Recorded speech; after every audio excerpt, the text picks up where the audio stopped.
Good evening, wonderful people, great Biafrans, wherever you are on the face of this very planet.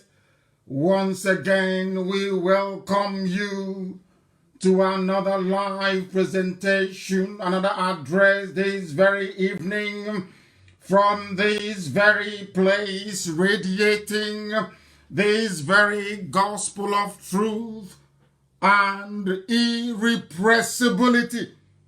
Because we cannot be stopped, because we have been mandated to preach. That is why, by the grace of the Most High Elohim,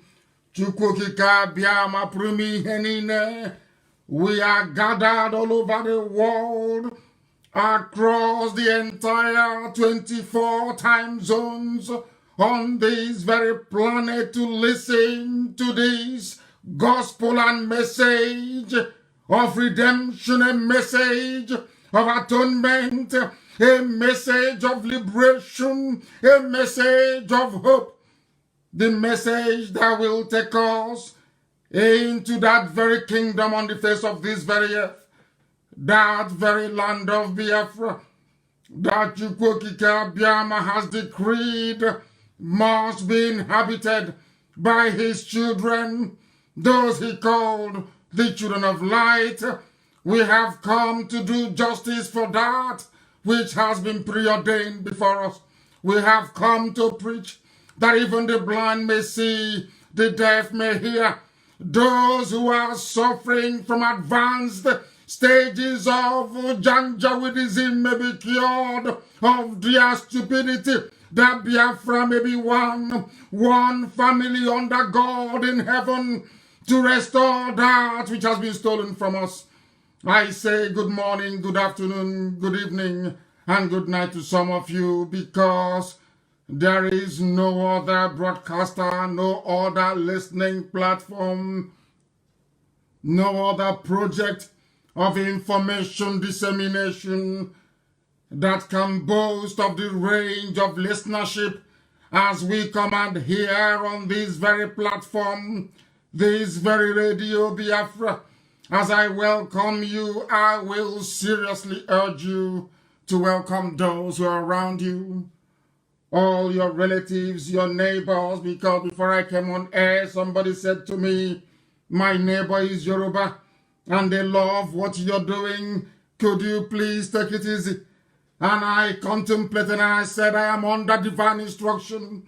As I am led by the Spirit, so will I preach it. I respect and I love every shade of humanity. Only those who have come to conquer, to enslave, only those who have come to demonize, only those who have come to pillage, only those who have come to render the Biafran children asunder. They are the ones we despise and the ones we hate with every blood in our body. My name is Nnamdi Kanu. I am the leader of the indigenous people of Biafra the whole world over, in over 100 countries and territories all over this very planet. I lead this very divine movement.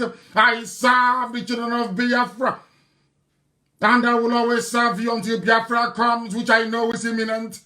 That I can categorically assure you, that Biafra is imminent. I will serve you until the end of my time. We shall not know any corruption. Iniquity shall never be our portion. For Biafra is scrupulously clean in the spirit. All we are waiting for is for the manifestation of that purity in the lives of the men that inhabit this very earth. I speak with every authority. I speak with every command that we have been sent by heaven to propagate this very gospel. And wherever you are, I welcome you. Bring your pen and your paper. And as I cheekily announced before I came on air, I said, if you're Janjaweed or Alemajiri, try and bring your chalk and your slate with you, because as we dissect and digest very complicated and very diverse range of information, I would expect you to start memorizing your ABCD to Z before you can join us. because your level of understanding needs to grow exponentially for you to benefit from the enlightenment and the revelations that are accompanying this very message this evening. We must pray, but before I do so, I must remind each and every one of you that we are live, of course, on my page, Mazi Nnamdi Kanu, the authentic one, I hasten to add, with I think about 400,000 followers, which is nothing, it's a drop in the ocean. We are suffering very serious sabotage and efforts to undermine this very project of Biafra restoration by the powers that be, but they cannot stop us. We are on Radio Biafra app. We are covering at least 70% of Biafra land on FM. We are on satellite. Radio Biafra can be received on a plethora of apps. Please, I want that advertised extensively. We have come that freedom may prevail in the lives of those who are suffering in the zoo. We have come that the will of God Almighty in heaven may prevail in the lives of those that He blessed and bequeathed the land of Biafra to. We must pray this very week. Remember those who have gone before us, those who fought, because I have to be grammatically exact, those who fought and died for us, those who sacrificed their lives that we may live, those who made it possible for this very brave and unrelenting generation to preach the gospel of restoration. And I will pray in the language of heaven. As I have always said, Roman Catholicism, the church of the body of Christ, when it came, it was in Greece. And then after that, it was in Greek, I should say. And after that, it moved on to Latin. But the language of heaven is Igbo language, the language of the ancients, and that is how we acknowledge the presence of Elohim in our lives, and we must ask the Lord of hosts. Some people pray and they refer to Elohim as the host of heaven, and I say to them, no, the hosts of heaven are plentiful. There is only one God, one indivisible God, ever living, never changing. He is the Lord of all the hosts of heaven. And this evening we must adore Him. We must praise Him. Onye nwe anyị na Chineke nna nke pụrụ ihe niile. Onye ihe niile kere eke na-erubere isi. Onye na-enweghị mmalite na ọgwụgwụ. Onye sitere n'okwu ọnụ ya wee kee ihe niile nke mmadụ dị ndụ n'ahụ. Isi ka ihe wee bata n'ime ụwa, ihe wee bata. Anyị wee na-arịọ Gị n'uhuruchi ya. Wee na-akpọku aha nsọ Gị, eze ndị eze. Na-asị na ọnụ ọgụgụ mgbe were nkeji 14 wee gafee elekere anya 7 n'uhuruchi n'ala nsọ Gị bụ Biafra. N'otu aka ka o si wee bụrụ nkeji 14 wee gafee ọnụ ọgụgụ nke nkwụsị mgbe ebe niile n'ụwa niile anyị wee na-efe Gị, wee na-aja Gị mma, na-asị na ọ bụ naanị Gị bụ Chineke nna nke pụrụ m ihe niile, onye mmụọ na mmadụ na-efe, onye na-enye anụ ufe nke igwe nni agbanyeghị na onweghị ọkụ nke ọ na-aga, onye ebube ya sachiri ihe niile nke ya onwe ya kere eke, onye ndị mmụọ ozi na-agba oche eze ya okirikiri, na-asị ya na ọ dị nsọ. Ndị nsọ nọ n'igwe, ọbụla dị ndị okenye ọrụ 24 ha sị na ịdị nsọ Chineke, na ndị dị etu a na-atụ mkpa ọlaedo n'ala. Onye nwe m na Chineke nna, biko nu otuto dịrị aha nsọ Gị, ngọzi bụrụ nke naanị Gị. Onweghị onye ọzọ anyị na-efe ewezuga Gị.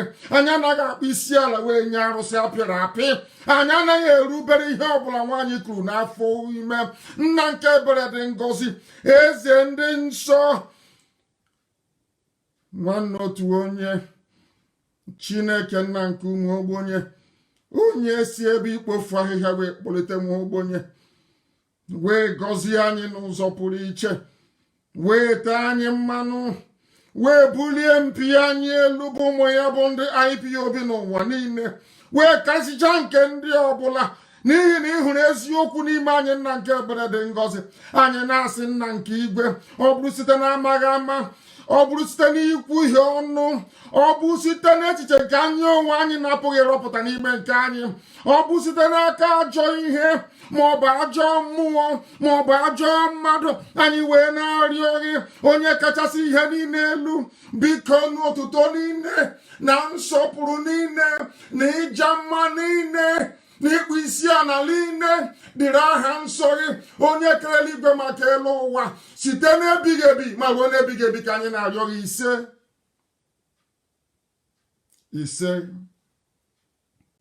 Ise. We have called upon Elohim the way the ancients will do, with kola nut and spirit. We must proceed this evening very quickly and without hesitation to preach the gospel that we have been mandated to preach. The very reason why we were created, the very reason why Mazi Nnamdi Kanu married my mother, Ugweze Memo Kanu. They are no longer with us today because they have done their job. The same way that most of them that fought for us are no longer with us today, they too have done their job. It is now left for we who are in the land of the living to fulfill this very promise, to accomplish this very purpose for which we are born. We are going to preach without prejudice, of course. And I will start this very evening by dissecting the character of an Igbo person and the reason why we are in the mess we are in today. Before I came on air, I saw a very bitter sight. That head bridge in Onitsha was being fenced off by the Anambra State governor. Ill-advisedly, I must say, because you are fencing off Anambra from your relatives in Ahaba, in Anioma, in Aniocha, as it used to be called. You are fencing off your people from Enugu. You are fencing off your people from Igbo. We got to where we are today due to complacency, due to the greed of an Igbo man, due to our selfishness, due to our crippling and debilitating individualism. We are where we are today because of lack of foresightedness, because of our wickedness. That very gate, that very barrier should be built in Iwanke.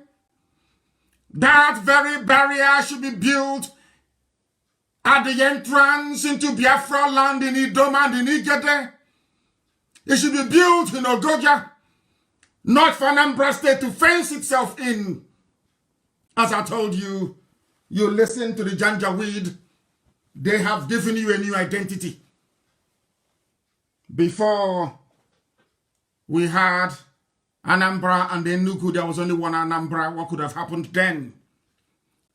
There is need for all the governors to coordinate their effort and treat the entire Biafra land as one unit, not all these sub-units created for us by the Janjaweed from the Sahel. That is something that those who are close to Obiano must advise him. That it is preferable for us to see all the governors working together and securing the entire borders of Biafra land. Because if we stop them in Lower Benue, they cannot come into Anambra. If we stop them in Iwanke, Oshomole cannot allow them to pass through Bini and come into Biafra land.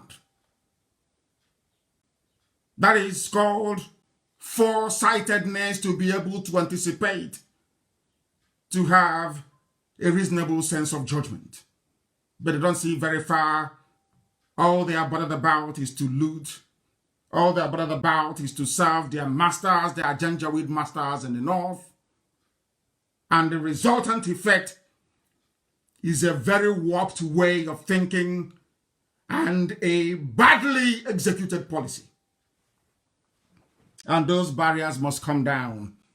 Those barriers should be erected at the borders of Biafra land to allow people to mingle, to travel, to interact seamlessly in Biafra land.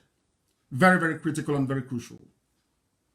The truth is that Igbo people do not plan or think ahead. Only when it is marriage, when they want to contest for political office, or when they are expecting a container from abroad. I am saying this because I can see the effort that Professor Joffre is making of WIC in America to try to get our people to reason properly.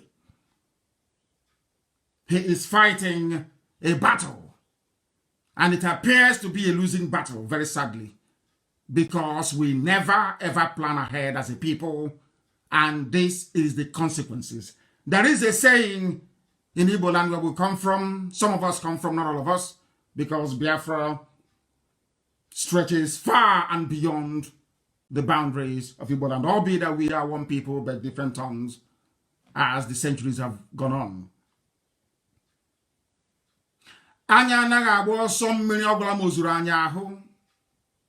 These are the same people that said, if you plan ahead, you avoid every pitfall. The warnings kept coming that a disaster was about to unfold in our land. Every prophet said it. Everybody, if you have a, should I say, a manageable, should I say, tangible grasp of history, you should be able to know that what is happening now will inevitably come to pass. We foretold what is going on now. We anticipated it. We announced it to the hearing of the whole world. The entirety of humanity can bear us witness. Prophecy after prophecy, prediction after prediction. What did we do? Nothing. But we are more interested in individual survivalism. That is that thing within us. Lack of cooperation. Because those who are piloting the affairs of Biafra are not my relatives. They are not my fathers. They are not my uncles. They are not my children. I have a business in Abuja. I have a business in Kaduna. I live in the USA. I live in Europe. I live in Asia. I live in Lagos. It doesn't concern me. It doesn't bother me. That level of destructive individualism is why we are in the mess we are in today more than any other people. It is down to a very deplorable and ugly trait in an Igbo person. Very, very ugly. And we must expunge it tonight. We must try, I should try to, grandmothers are listening. How do I do this now? We must try as much as we can to remove this bad behavior from our system. It's terrible. That is the bane of an Igbo man. Selfishness to the point of destruction. Not just their own personal destruction, but the destruction of everybody. Had we not rushed back to the north immediately after the war, where people were struggling what to eat, there was no coordination, there was no planning. Those we are remembering this week, what they fought for, we frittered away more or less. We destroyed everything that they accomplished due to selfishness and individualism of an Igbo man. The same thing that made it impossible after the war for some elders to rise up and go into Ibibio land, go into Ijo land, ask brothers and sisters to reconcile, knowing fully well the plan of the Fulani. It was incumbent upon them immediately after the war, should I say, in 1976, as soon as Ohanese was set up, it was incumbent upon them.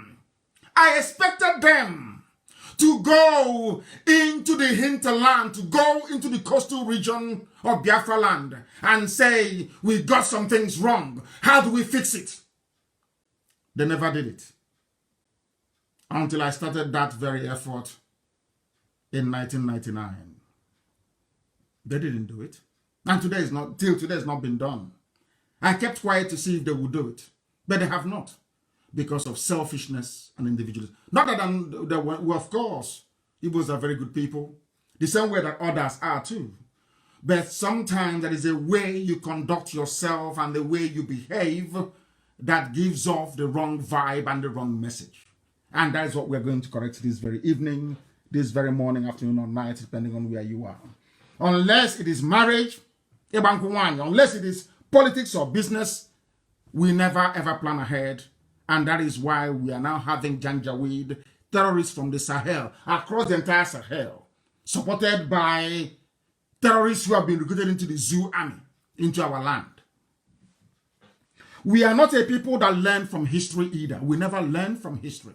The killing of Biafrans started since 1945. Since 1945, they have been killing us every blessed year till now. I want people to count back how many years since 1945 they've been killing us till now. Because they kill us and we do nothing. They came to Ozowan, they came to, we've been battling out with them in Ebonyi. Everywhere you go to, they've been killing us. In Delta, in Cross River, in Akwa Ibom, everywhere there is death. And because we kept quiet over many years, they now realized, okay, we have divided them well enough. We have confused them well enough. We have raised enough saboteurs and traitors within them. Now let's go and occupy their land. That is why they have come. The truth is that the only thing that has been shielding us for centuries is the mercy of Elohim, in heaven, God Almighty. If it is down to the effort of an Igbo man, by now we will be a conquered people because of our selfishness, our greed, and our petty jealousy. These are the facts of life that nobody can escape from. It is the truth. And that truth must be confronted this very evening, because I can see how Professor Joffo is suffering in USA. Every day the man will be lamenting. We need help. They have come. They don't care in America. They just don't care. But tomorrow now, if they catch any of them and want to deport them, you see they'll be crying, saying, Americans are wicked. You saw the way the Chinese were treating us. Some of us complain and said it's evil. But imagine the way you treat yourselves. Look at the way those in America that can fund a resistance have just sat on their hands, waiting for everybody to be killed in the village, so they can come back and cut a deal with the Fulani to become the emir to take people's land. That's what they're waiting for. That is the height of greed and the height of wickedness. And you claim you go to church, you go to the temple, you go to synagogue all the time. You go in front of your deity, whatever thing that you're worshiping. And you claim you're an honest person. Every day you bless kola nuts, and you break it and you eat. Ndumirindu has all that nonsense we talk about. We libate with hot drink. We speak to the human spirit when we pour drink outside during libation. After all of that, our behavior is as rotten as a stinking dustbin. As a stinking dustbin. Because I saw what Obiano was doing today and I felt ashamed of myself. And I said, this is not the great race that Lugard talked about. Is not this chaff. I believe that the real Igbo man died in 1970. Everything you've had ever since is just chaff. Counterfeit. Chaff. Because under Igbo Union, if we had Igbo Union would have seen all of these things before. They would have seen it long time ago and they would have made plans for it.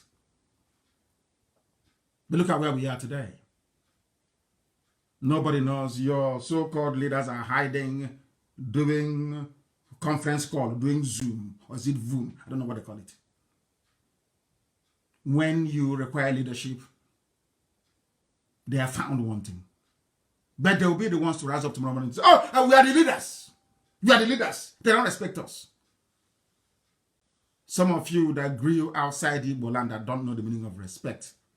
There is something, we that grew up in the village, there's something called Okenye Beribe. If you don't know, go ask your next door neighbor. Because some of you grew up in Lagos, in Abuja, in Wisconsin. Some of you grew up in Guangzhou, in China. Some of you grew up in the UK. You don't know how we grew up as children. You have no idea about our culture and our way of life. You will Okenye Beribe, nobody will respect you. Nobody. When you speak, people will laugh at you. Children will laugh, will make a mockery of you. Because you're old for nothing. Look at where we are today. Look at the mess we are in today. And how sad it is. How sad it is that Obiano is now erecting a fence on Headbridge. He doesn't know the history of Headbridge. He doesn't know why some people in Anioma are upset. He doesn't know the reason why Achuzia commanded Biafran soldiers and was as ruthless as he was. The same Headbridge. He doesn't know the history of Headbridge, Onitsha. He thinks it's just something you can wake up in the morning and just close it off. Headbridge, Onitsha has symbolism. Because after Murtala Mohammed's second army came into Asaba, Headbridge was blown up to slow the advance of the army. And the fighters and the soldiers we had in Anioma could not cross over the bridge to safety. They were all massacred. Some of this history, we have no idea. When people are upset, sometimes you try and find out why they are angry. I saw a video, a very distressing video, where people, our own flesh and blood in Igbocha, after the war, said that the Igbos shouldn't come back to Igbocha. Igbocha is River State, for those who don't know, Port Harcourt. And I was reflecting and pondering, why would this man say this? But he's an Igbo man. After all, some of people they have no idea about their history. There is a place in Igbocha called Umuadaolu. There is nowhere in the entire Igbo land that a village takes after a daughter. These were the descendants of a woman taken from Arochukwu to be sold as a slave. And slavery was abolished. And she stayed there. She was the only daughter. All of her siblings were sold as slaves. We sold them. That is part of the reason why God is angry with us. If you go to some places in Biafra land, they will tell you, we don't want anything to do with Arochukwu people. They will tell you that. You don't know the reason why. Because of slavery. Because of slavery, if you don't know, let me tell you. Some people despised it. This family was taken, everybody was sold, remaining one daughter, and slavery was abolished. That village became Umuadaolu, the children of the only surviving daughter. The only place in the entire length and breadth of Igbo land where people are named after a woman. You ask yourself, why are people angry and upset with you? Why? Because of this same thing that is happening to us now. Selfishness and individualism. When we are in Igbocha, those that came from old Anambra will take those that come from Anambra and take care of them. Those from Imo will do the same all over the place. We never encouraged our own people who are in Ikwere, who are our flesh and blood, taken as slaves. Go and ask them if you know history, you know what I'm talking about. Most of the settlements in Ikwere land are slaves who were there and slavery was abolished. If you don't know, let me tell you. Go and check your history very well. The white man came and had slave merchants across the coast who started selling people. Igbo people started to sell their own people. Before the white man came from Europe, we were selling to the Jukuns. There's a place in Enugu, if you don't know, the market is still there. Onozakoli is still there. Some of you never read Domenoko. Go and read it very well. It's very clean and clear. We sold our own people. So God's anger has been with us from time. God, not the fact that we worship idol, not the fact that we bow before a graven image. God's anger has been with us from time. Why I'm touching all these things is to tell us that our behavior is very bad, especially at this time. Our land is under siege. How can you be saying to people you should be consulted? Who are you, Wonye? To consult you. Janjaweed is in your father's compound. You have no shame. You name your children Ahamefula, but your names are lost. Because all of you in America, your children, they will marry Latinos. They will marry Mexicans. Let me see how you bring them home. I'm giving you only 2 more generations. You'll be wiped away from the face of the earth. Your compound in the village will close down. You're finished. Selfishness. And the Jaffa is suffering, running all over the place. I don't talk about IPOB. Because we have what it takes to defend ourselves.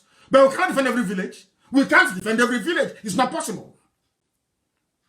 Every year we remember those that died. Every year. After 50 good years, not one monument, not one proper monument you can look at and say, oh, wow. The one I tried to build in Enugu was really knocked it down. With his thugs. Because he was afraid of all the atrocities he's committed with Biafra, and thinking once this cenotaph stands, he will die. All of you were there and you kept quiet. Of course, when the time comes, he will pay very dearly for it. Doesn't he know that? Of course, you pay for it. He will pay very dearly for it. It is that your selfishness that is driving you now. They have come in.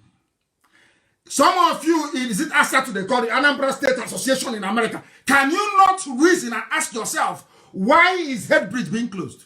And what can we do to save our people? You can't do it. Tomorrow you say you're in America. Tomorrow you go and say, you'll be preaching rubbish, democracy, how to be nice to one another, how to be good and all that nonsense. We have our own faults, sometimes even deeper than those from outside that we criticize. I must tell you the truth.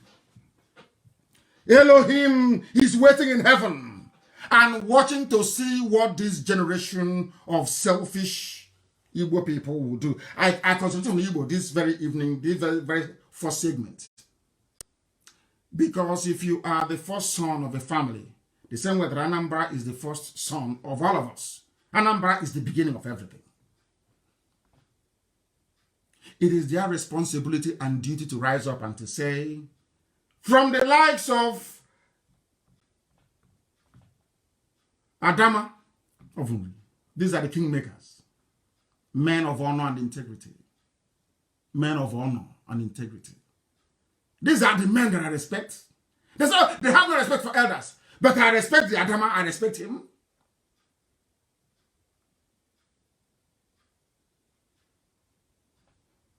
And many others. Our father is there. All over the place. Or should I say fathers, that we respect and accord every honor. But not every idiot. Because in Igbo land there is something called Okenyi Beribe. You misbehave and you think you get respect from us. You're dreaming. It can never happen.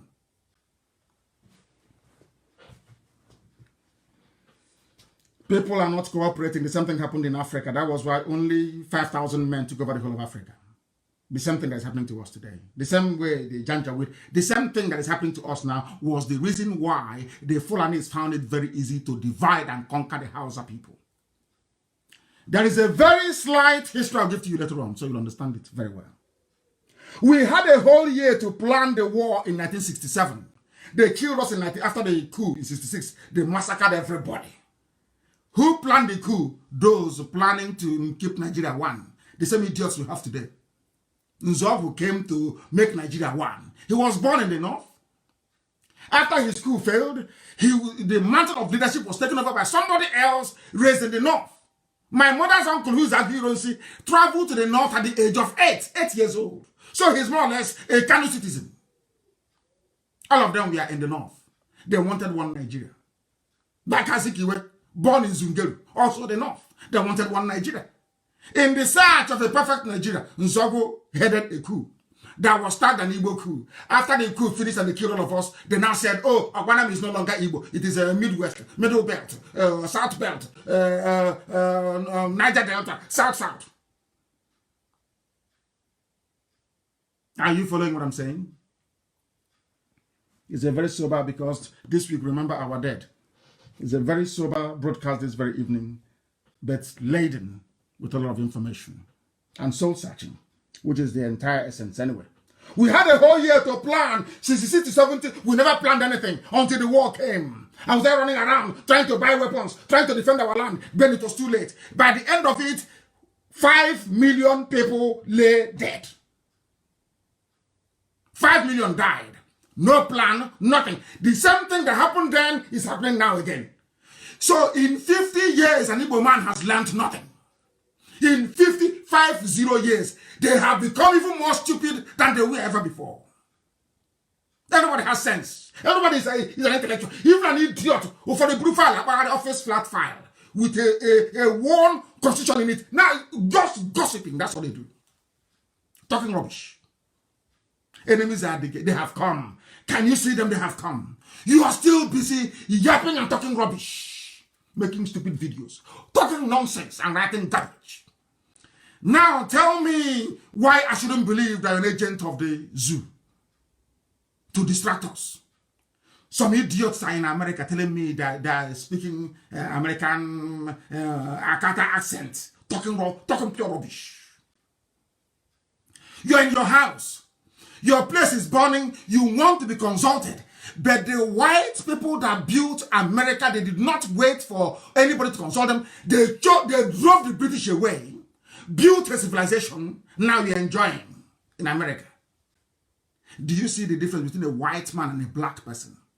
A white man has shame and honor and integrity. We have none. I tell you the truth. Because if we had any shame, I was in America. How many months ago was I in the US? I said, how many months ago? I was in Baltimore.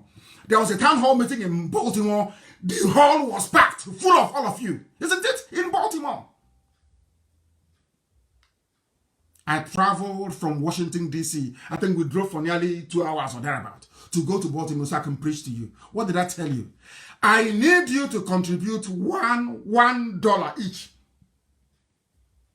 Somebody asked why. I said, because we need to prepare. As I told you in Los Angeles. So people talk about Los Angeles in 2015. I'm talking about 2020. 2020. Am I correct? 2020 or thereabout. January, or was it December last year, we went to Baltimore. Have you all forgotten? I told you to contribute $1 each. Did you do it? You didn't. Ordinary $1. Being a typical Igbo man, full of selfishness, greed and envy, self-deprecation. What you were thinking is, he did not contribute $1. He was thinking, oh, hi, this is Nnamdi. If all of us now contribute $1, hey, that will give him maybe nearly $2 million so every month. Hi, no. Now they have come to your village. The reason for that $1, they have come. How many of you paid $1? Ordinary $1. One single dollar. You couldn't pay. But you're in America. As selfish as Satan, you people are hot, you are evil. Horrible, horrible people. And I wish that one day America would deport all of you. Deport all of you. I'm telling you, I wish America can deport. You people are evil. Obiano is building gates at Head Bridge. Some of you are sharing it on social media. But you're in America. You don't know why God sent you there? Look at Eritrea.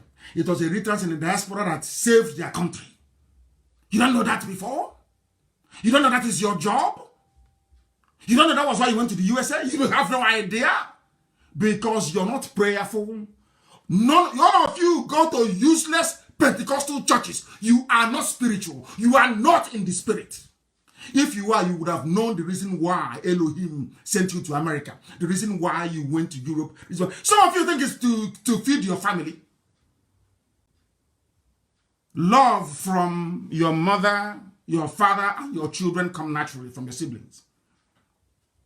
The greatest love in life is the love you have for your nation. That is why people die under a flag. The love you have for your nation, for your people, is the greatest love ever. Not for your wife, not for your child. The greatest love is the love you have for your nation. And your willingness to sacrifice anything to keep your nation progressive. Not like the zoo. We can't do it. We are intellectuals, so. All of you were there, Morrissey, who developed a drug for COVID-19. I've been watching all of them. They never said anything. He was ignored. Janjaweed went all the way to Madagascar to go and bring drugs. Nobody complained, as usual. Only IPOB. Only Nnamdi Kanu complained. And then, was it BBC, was it channels that ran and interviewed him? And then after that, what? Nothing. You never learn. Every blessed day, Fulani Janjaweed is telling you, we are against you, we hate you. Every day they show it in their words, in their action, that they have brought war to us. And some idiots in America, they want us to buy palm wine and cola nut and call a meeting and break it and do this rubbish they do every day. Elohim will give us Biafra. What we will do to some of you in America, believe you me, you know me, I say my own things fresh, clean, and live. So your envy can increase 10,000 times. Your jealousy can multiply. Now, Biafra will come. What we will do to you people in America, Americans will be wondering, are you sure you're from that place? Because you people are evil. You people are wicked. Very, very wicked. Beyond belief. Come on, $1. So you don't know. So in America, you don't pay tax? In America, to defend America? So you think when America comes out with a stealth bomber, it fell from heaven? You don't know it is years of research and development. You're not aware of that. I thought you guys went to school. I thought you went to school and you're educated.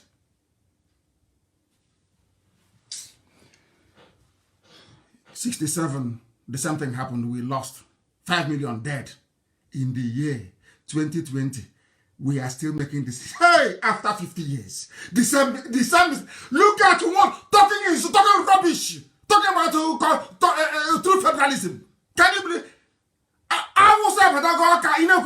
Are you people mad? Are you insane? Are you insane? Are your brain cells not working?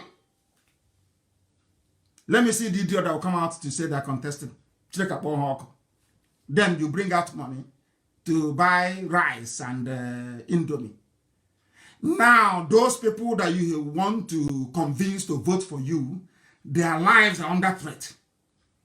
Instead of you to rise up and defend your land, some of you are busy giving our land to Fulani. And there was one idiot in Obunike who will get hold of you.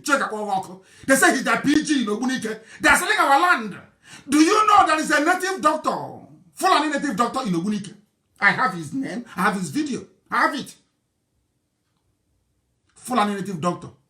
That the dead Obunike Igwe, they connived and gave our land, the land of Biafra, to Fulani. There is another idiot in Okwa, using a registered business to be buying land from people to give to Fulani. These are Igbo men, answering Igbo names in Abuja and in Lagos, going and doing bring kola nut. Let's pray on top of. They don't know the meaning of it. Let's pray on top of kola nut and break it and eat. They're selling our land to Fulani. Defend that land, they will not defend it. Every time, every 4 years they come, vote for us. Vote for us, or the Janjaweed will make them governor anyway. I think that's what's going to happen from now onwards. Do whatever nonsense you like. They wait for you in Abuja and choose whoever they like. Hope Uzodinma is giving our land to Fulani and Imagine schools. There are some things that I wonder what our ancestors will be thinking or feeling right now, to be honest with you. I don't know, to be honest. It's very, very shameful. Very shameful. For us, it is always, what will I gain? Usury. What is my gain? To serve your people, you're asking, what am I going to gain? What is going to be my gain if I go into this thing? Typically Igbo man. Igbo man at his worst. What am I going to gain? And I said to those, I said in 2009, I said to those of them in the north, one day they will kill you. You see all those properties you are collecting in the north, it is gone. Because once they take over Biafra land, they will cut off your escape route. You are finished. Fulani despises you to the bone. Doubly so because Nzogu killed Ahmadu Bello, the Asadwan, their scion, the firstborn of their people. A direct descendant of what man done for you. You think they'll forgive you? You are mad, you're insane, because you don't know history. You don't know anything. You wonder why Fulani, they hate you as much as they do. Because Nzogu killed the Sadwan of Sokoto, Ahmadu Bello. Shot the idiot dead. He was you can define ethnic bigotry. Ahmadu Bello's own was out of this world. And Nzogu was trying to save Nigeria. You know who took over? You know who was trying to save Nigeria. And look at where we are. Those trying to save Nigeria, look at it. Now Nigeria the zoo has come in to swallow us. And somebody is in America waiting to be consulted. This thing you people are doing, I wasn't consulted. Elohim, please give us Biafra. So we can set an example with those in America that the world may know. They watch cowboy movies and they think, oh, you can't stop me from coming into Biafra land. You cannot. It's my father's land. Elohim, please give us Biafra. We'll show those stingy bastards where they belong. Mad people everywhere. It's only people. You cannot go and learn from Eritrea. You cannot go and learn from South Sudan. You cannot go and learn from East Timorese. You cannot learn from Kosovo. You cannot learn from Albania. You never learn nothing in America. Just make money. Every 4 years you come home. Oh, unbelievable. We must continue. They said that Wazirike squandered the goodwill of people because he was engaged in fraud when he was doing Biafra. But we are not all the same. I know that IPOB, we've come a long way. We are fighting for our freedom at the most difficult time in our history, when there is no trust and no belief. The little trust that was left was Wazirike, with his criminality squandered, smashed everything into the ground. So if you're asking our people to help now, it's very difficult. No matter how rich I am I going to be able to buy a tank? Can I buy an anti-tank missile? Can I, as one person, buy it? The answer is no. It's a collective effort. Everybody must come together. It is a collective effort. We must defend our land. This is not the time to be hiding and speaking. You can see the front. They carry their own AK-47 in the open. They carry assault rifles in the open. It's not hidden. So why are you telling me? Let's talk under the table. What are you talking under the table? They are in our villages with guns. Can't you see? Are you blind? Are you people blind in America? Are you that blind? You want me to beg you to speak nicely to you before you can rise up to defend your land? Are you not foolish? So in the land you're in, when George Washington was fighting the British, they were begging people. There was something I posted about taking an oath. Adams formed a secret society. They took oath in Massachusetts. You know what their job was? To kill Sabotuazo. Every Sabo, if you're not with them, they kill you. That America you're enjoying it, that Massachusetts you're in now, driving your Lincoln Navigator, your big Jeep. That was how they managed to get rid of the enemy and build a civilization that the whole world is proud of. But you're in America, you learn nothing. This week, remember those who sacrificed their lives that we may live. There will be no movement on the 30th of May until at least 12 noon. There will be a candlelight procession. There will be fasting and prayers. We are going to read from Psalm 1 to Psalm 150. Prayer and fasting for 4 days. Representing our 4 market days, starting from the 27, 28, 29, and ending that very fasting and prayer exactly 12 midday on 30th. I remember what our sister wrote. Her name is Mercy Carlo, because when I quote people, I must give them credit for it. She wrote this very brilliant piece.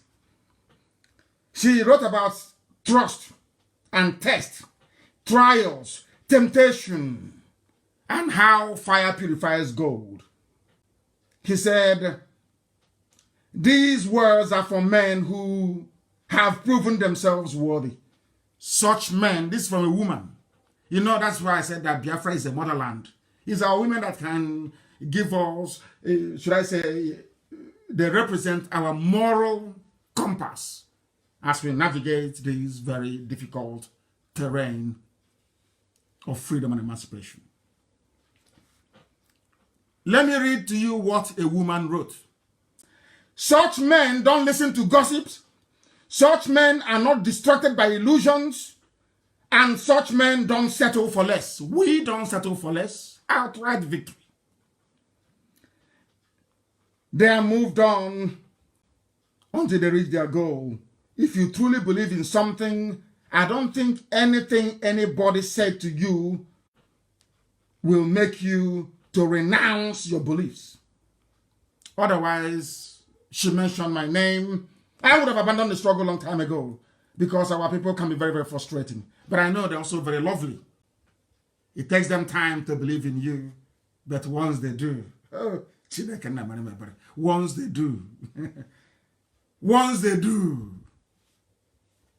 there's no going back. So in a way, it's also an advantage. Maybe Americans are testing us to see how strong we are. If you know them, go and tell them that we're very strong. We are not moving. Our goal is Biafra. Our goal is not to own a car or to live in a mansion. Our goal is to simply to go and get Biafra.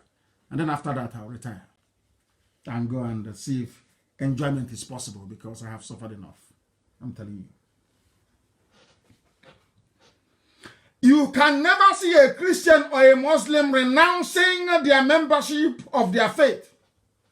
Even if you insult Muslims or Christians, it makes them to become harder in their belief. If you kill Christians, you get many more converts. It's only in our own that people don't know that Biafra is a religion.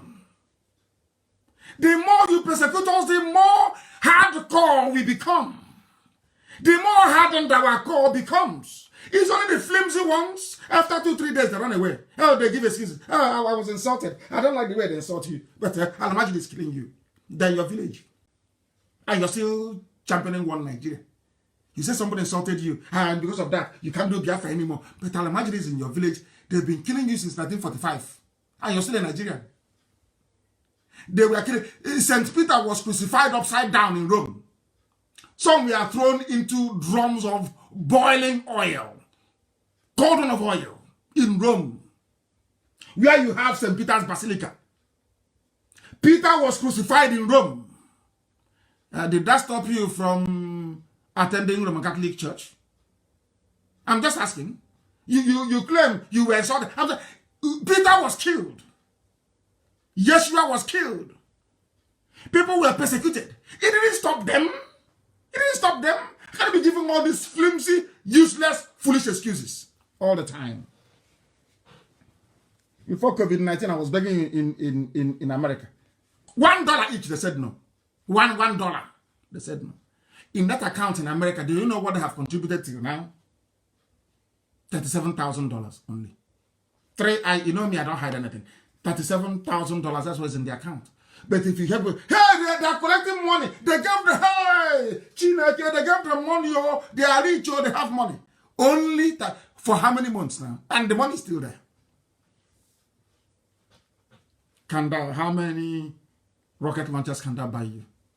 Because you know, once we defeat them on the ground, the next thing you will see Al-Majri do, they will take to aircraft. Britain will give them aircraft to come and start bombing us. You don't know that? That we need missiles that can bring down aircrafts. Don't you know that? You don't know that's what they're going to do? Do you know when they came to my house on the 14th of September, Nigerian army came with 2 bombers, jet bomber 2 attack helicopters, and a squadron to attack my home. A civilian, I had nothing, not even catapult. They came with 2. What they wanted to do is let my men kill any of them. They would have bombed my village. Exactly what Obasanjo did to Odi. That's what I wanted to do in my village. You don't know that? So you don't know? That any contingency you're making has to include making sure that we neutralize Nigeria's air power. You don't know that? You don't know the bomb places? You don't know? Okay, let any day they start and you retaliate. You see what will happen to you. They will send Air Force jets to come and bomb everywhere. That's what they do. You don't know that? That's what they're waiting for. They have bribed Britain, the British High Commissioner. Her bag is full of cash. The US ambassador, her bag is full of cash. They have made money. Do you think all these things happening in the zoo that they are telling their countries? Of course not. Of course not. They're not telling them. Do you think all this Janjaweed moving to Biafra land that British High Commissioner is telling Boris Johnson? No, she is not. She is not. Do you think those in Australia are telling their people? Of course not. That, there was a few skirmish, Heather and they're fighting for access to water to feed their cattle. Let's see what we can do to make sure that they go into mechanized farming. That's what they're telling them. Oh, some of you, hey, Chineke. So some of you actually think that the British High Commissioner in Abuja have written a dispatch to London to say that terrorists are moving to the south. Is that what you think? Hey, people are dreaming. We are on our own. We are on our own. A government cannot act unless they get the intel on the ground. Is Trump going to trust me or trust his ambassador in Nigeria? I'm asking you a simple question. I'm not an American. Is Trump going to trust me or trust his ambassador in Nigeria? You know the answer to that. And that ambassador is saying, oh, there's nothing wrong. It's just a bit of COVID-19 here and there. They're just moving south. Don't worry, everything is okay. And Janjaweed are coming to kill us. And they have bribed every media in the world. 2, 3, they have... Why is somebody calling? These people are not well, you know. Why is somebody calling by this time? Unbelievable. He's not even listening. He's just calling, want to talk on the air. Just imagine. There's a lot of orientation to be done in Biafra land, I'm telling you. They are not relaying any message to their home country. That is the truth. Before heaven and earth, that is the truth. You must understand that they have started the killing. Some of you don't know, but the killing have actually started. What they are now doing is to do exactly what the Iraqi resistance did to US soldiers in Iraq after Desert Storm. You know what they did? They started to place, pipe bombs, like toys, like something you can just pick up, like a scrap metal. You don't know it's a bomb. You pick it up and you die. They have started it in Owerri. This is for those who are from Owerri, who are in the US. Let me tell you, you are waiting for it to start. It started already. Bomb exploded and killed 3 people in Imo State. Are you listening? They are testing things out because their boy is in Imo. Hope Uzodinma is there to protect them. You people don't know what is going on. 3 middle-aged men identified as Elvis Okado, Kasiem Obi Uzoma, Justice Adiemena. They have all met their untimely death in Imo State. The sad incident occurred as a result of a bomb explosion in Eziosu community in Ugu, the local government area of Imo State. Confirming the incident, in case you say it was fabricated, confirming the incident, the police public relations officer, Superintendent Orlando Kechuku, said the incident occurred on Thursday at about 2 p.m. when members of the community suddenly heard a loud explosion. They rushed to the scene only to discover 3 lifeless bodies of the victims lying dead on the ground. That's the day they have come. This is the what Mujahideen, this is what they do. It's called an improvised explosive device. That's what they use. They drop it by a street corner. You come there, children will pick it up and they will die. And you have people in America that could have helped. And they have decided not to help. They have decided not to help. What the same thing that was how we sold our own people to Arabs first and then to white people. That was why God cursed black people in Africa. You don't know that? You don't know, so some of you don't know that our wickedness is unbelievable. Unbelievable levels of wickedness and atrocities. Unbelievable. This black. Look at USA after the war. They sent money to Germany to rebuild Germany. They gave money to Japan to rebuild Japan. These are white people. They fought war with Germany, but America, under the Marshall Plan, after the war, gave money to Germany to rebuild Germany. white Europeans. Do you see why God loves them? Do you see why God keeps? Do you see why they are blessed? How about blacks? We lost the war courtesy of Britain. Instead of them to say, oh, let's rehabilitate this after the war, as there is something called chivalry, they decided not to abandon that very code. Ask any grown-up, of course, the ones who are learned, they will tell you what chivalry means. They said, no victor, no vanquish, no this, no that, and no that. You know what they did? And when we came out, even the one, you know, that verse in the Bible, where Jesus took money from those that don't have and gave to those who already. That's what they did after the war. The little we had in Germany after the World War, Second World War in Germany, everywhere was rebuilt with American money. They destroyed our land. The thing that gives money to the zoo, Nigeria, comes from our land.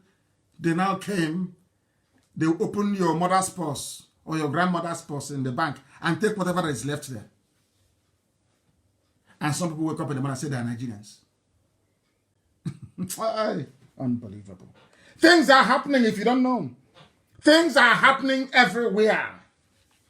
There was a news that broke this evening before we come on air. There is a group now accusing the Janjaweed, the Fulani, Al-Majiri, that they are the ones aiding jihadist genocide going on as we are occupied with Biafra land. You don't know what's happening in Kaduna. Church Abasala. In Kaduna, there is wholesale slaughter. In Kaduna, Kaduna Christians are being massacred and decimated as we speak. Are you aware of that? No, you're doing one Nigeria. You're fighting for APC and one Nigeria. Christians in southern Kaduna are finished. They have the news broke this evening. Let me tell you the people that announced it. It is the Southeast-based Coalition of Human Rights and Democracy Organization, SBCHRO. SBCHRO. They said they have alerted the world, including Western democracies where people have human feelings. You know, no matter how bad a white man is, at the end of the day, at least they have a little bit of feelings. Unlike blacks. What they are saying is that they have told the world that indigenous Christian communities, Hausa Christian communities in southern Kaduna, in 7 local government councils, hey, they are being slaughtered. People are dying in Kaduna. People are being slaughtered in Kaduna like chicken.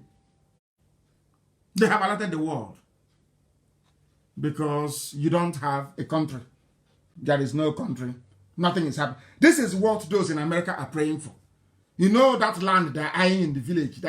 Some of them want a piece of land in the village. They're eyeing it. They are now waiting and saying, oh, have the killing started? He's in Minnesota asking, oh, has the killing started in Olo?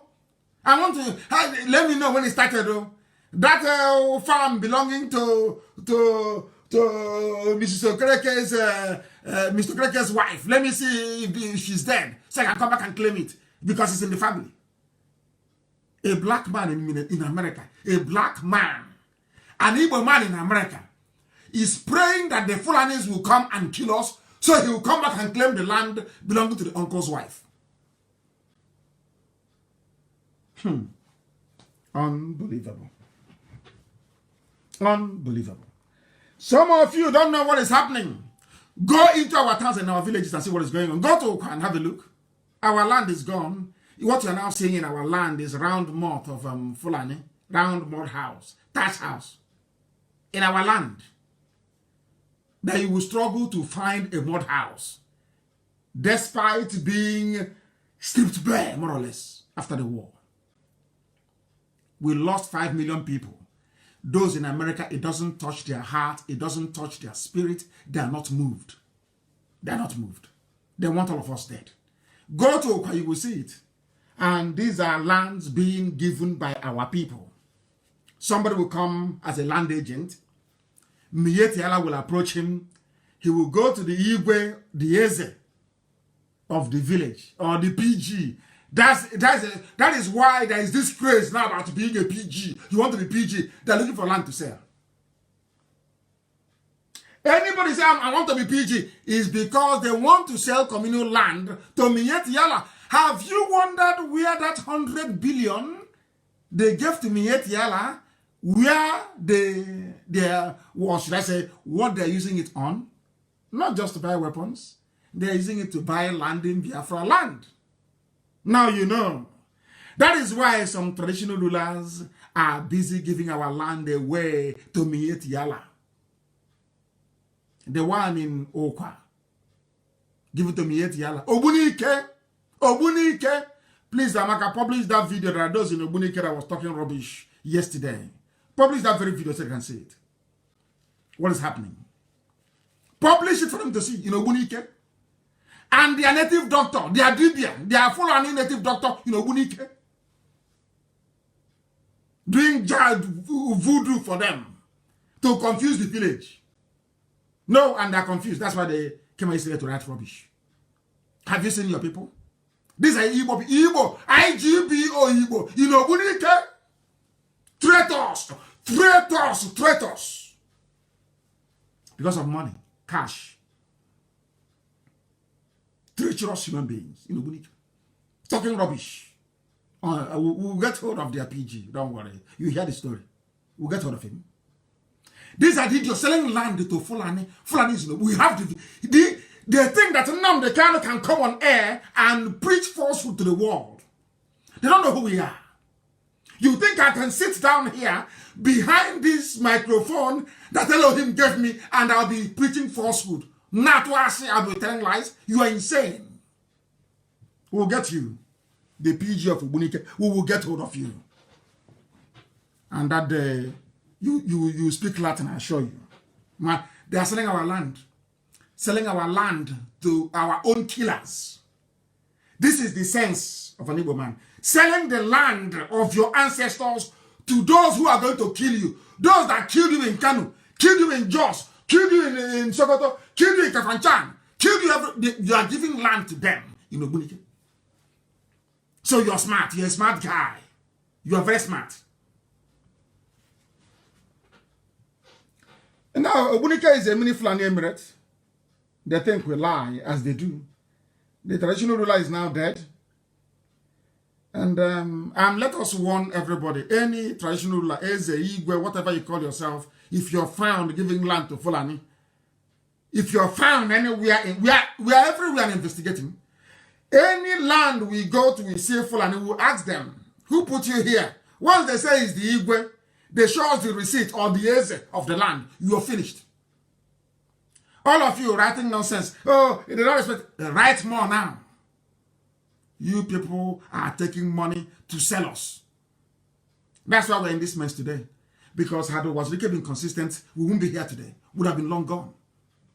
Inconsistency. I don't know what you people are doing with petty money. Chicken change. That can't change you. Nothing. What is this madness about owning a mansion and driving a car? What is that craze all about? What is that madness all about, I'm asking you? Why are you people so foolish? Transient things that are meaningless. A car and mansion. You want to have title. Because of that, you betray your nation. You betray your people. Unbelievable. Obunike is in council are denying that Obunike is no longer Fulani land, but it is. So they think that I can lie to them. The PG is in trouble of Obunike. These are criminals. They think they're smart. They want to bring their Lagos and Abuja 419 into Biafra land. You know, doing their mago. They sell the land. I have the video. Amaka showed them the video of Obunike. Them and their useless Fulani friends, Miet Yala Iraks. Because Loretta Onoche has her own in Asarok. I think Miet Yala have now even recruited people, answering Igbo names, going on Facebook and talking rubbish. Show them the video of Obunike. Mad people. Do you see the cheek, the effrontery? After stealing, they catch you as a criminal. The Obunike is in council. You catch them red-handed, selling land to Fulani. they still have the face. They still have the face to come and be writing rubbish. That is a lie. They don't know we have the video. Do I look like somebody who will make an allegation without evidence? Hey, Chobo Kadibo's home. I don't know. Abomination.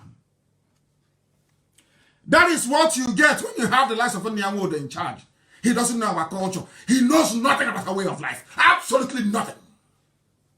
People are saying land to Fulani because they're all compromised. All of them are compromised. All of them.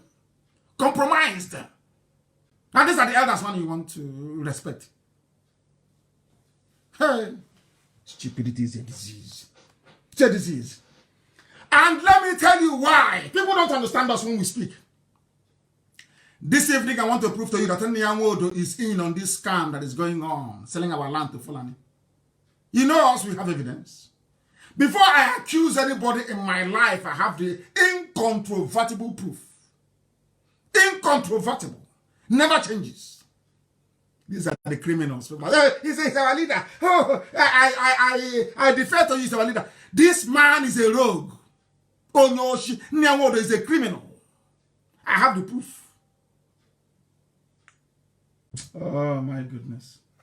Please, if you have it, you say, go online and check it. Ohaneze issued a statement about 9 months ago. You know, sometimes they say the internet never lies. You can just go and find anything you want. Igbo miscreants, that was what he called us then. Listen. That was when Fulani headsmen were killing people. It was so why. Everywhere, massacre everywhere. That was when the governor of Enugu State called us a rock and nobody picked his call. Because the Fulanis were on rampage. Fulanis were everywhere killing. Go to Ebonyi and see what is going on now. Oh my goodness. Go, please publish that headline. Igbo miscreants hide under headsmen to kill innocent people. The Fulanis were innocent. Igbo miscreants. Fulanis are coming and killing us. Anywhere we put up any resistance, they say, oh, they're killing innocent people. Oh. Who issued that statement? Ohaneze. Please, publish that very link so the world can see it. I don't accuse people anyhow. What would I gain? I have integrity and honor. Millions all over the world believe that anything that comes out of my mouth is the truth. And it is. They know I don't lie. Ohaneze has made a revelation. This is the news, oh. Ohaneze Ndibo has made a revelation about the rising rate of kidnappings and killings in the southern part of Nigeria. The President General of Ohaneze, Chief Nyamodo said, some Igbo miscreants hide under Fulani headsmen atrocities to kidnap and kill innocent people. Exactly what they asked him to say. His Fulani masters.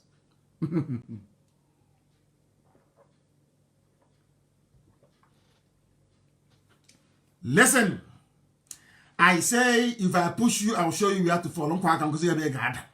Everything I tell you is the truth. The ceremonial word. Word, however, urged traditional rulers, number one, town unions, number two, and local vigilantes to fish the miscreants out and hand them over to law enforcement agencies. Not to fish out the Fulanis who are doing the killings and the raping of our women, which, of course, Dave Umahi, the governor of Ebonyi State, confirmed. Dave Umahi said that they raped a woman and killed a woman in Ebonyi State. So Nyamodo is telling us that we are the ones raping our mothers and killing them in the farm? Hey, now you see why? Now do you see why? Do you now understand why we are angry? Why we cannot respect people who are working with our enemies secretly to come and they come and you see them in the open, you think they are normal.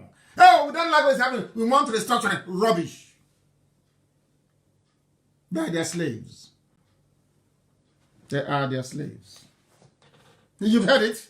It's there, it's online. Not he issued a statement. We are the miscreants, and the Fulani headsmen who are in our land are the saints. They are Saint Michael, Saint Gabriel, Saint Yusuf. They are now in our land, killing us. And instead of Nwodo to call a meeting to say, what do we do to defend our land, Nwodo said it is IPOB that is doing the killing. Oh dear. Our hands are clean and we are proving it. They now wrote a letter. This one is the asset, what's the name? Association of Southeast Town Unions. The same group of people. ASETU. I don't know how God is punishing us. Why are you doing this to us? They wrote a letter. I'm going to read the letter. I have another letter to read. The main topic this evening. From Pandef to Abuja. I'll read it. Analyze it for you. This is a letter from the Association of Southeast Town. The ones Nwodo is calling upon to fight IPOB instead of Fulani headsmen. I'll read it for you. They are writing to United Nations from Enugu. They're in a lock-up garage in Enugu writing to UN in New York in the middle of pandemic. I want to read the letter for you. United Nations Secretary General, UN Secretary to New York, USA. The President, they wrote also, they copied in Trump, two of them.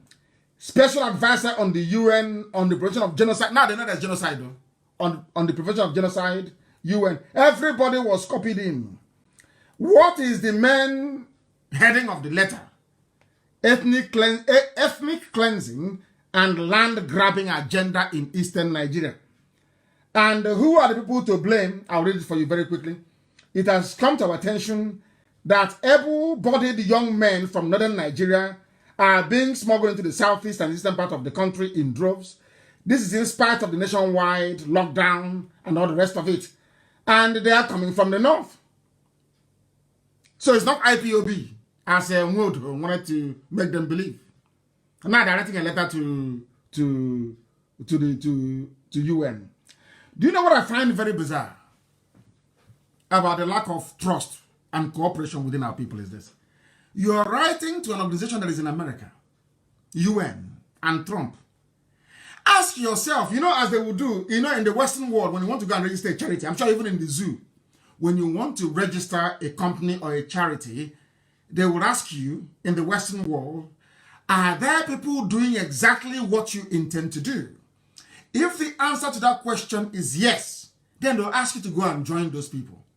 These people writing this, they know they have World Igbo Congress in America that is actually registered with ECOSOG and the UN. The same people that UNPO registered with in order to represent Bim Masop Wazlike, the latest fraud he was walking about with. WIC is there already. But instead of going through WIC, that is an Igbo organization in America, they wrote it on their own. We want to do our own thing as well. Do you see the problem that we have as a people? Is it clear now to everybody? Do you see the problem that we have? Instead of writing to WIC, please, World Igbo Congress, what do? We have this.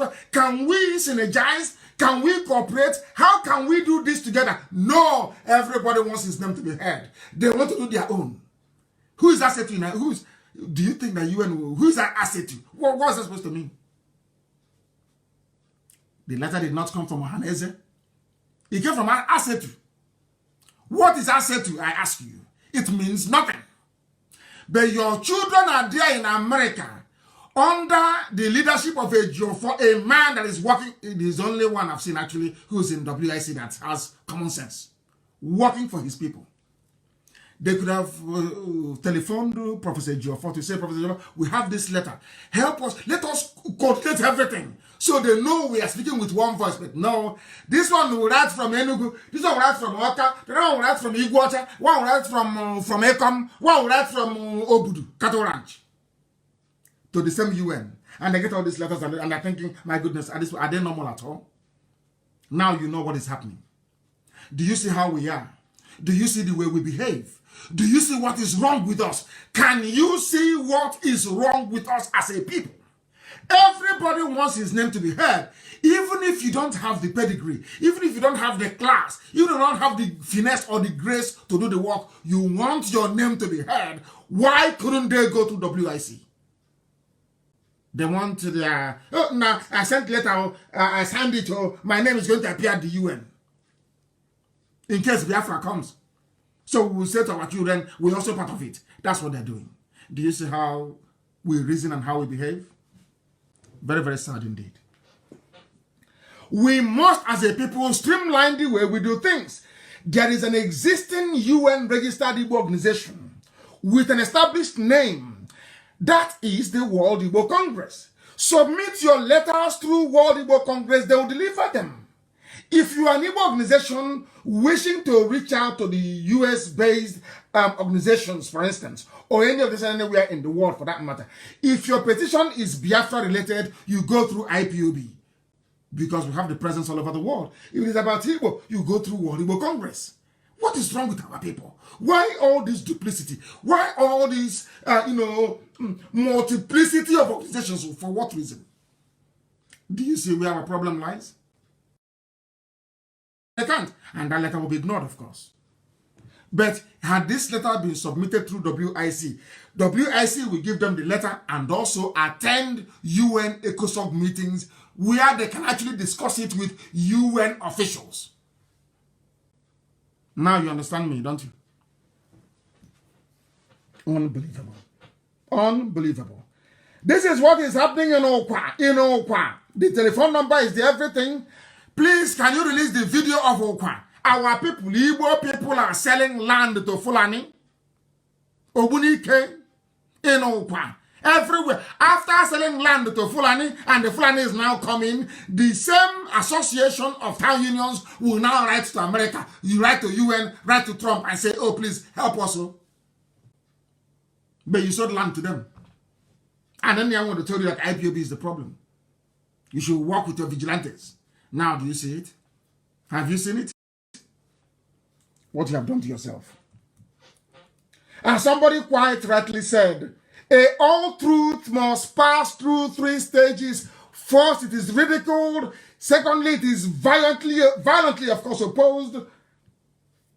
And thirdly, it is accepted as being self-evident. That's what we do. We preach the truth. You may not like it, you may not understand it, but in the end, as well, where we are today, did I not tell you we'll be here?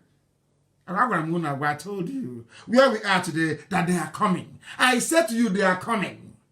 You said, oh, but where are they? I said, don't worry, have they not come? Have they not come? Have they not come? I'm asking you. And when next I tell you something, you take it seriously. In a country where there is no president, there is no vice president, that is anarchy and chaos and lawlessness. But do you know what they are doing? They are busy lobbying Interpol to try and stop me. Do you know that?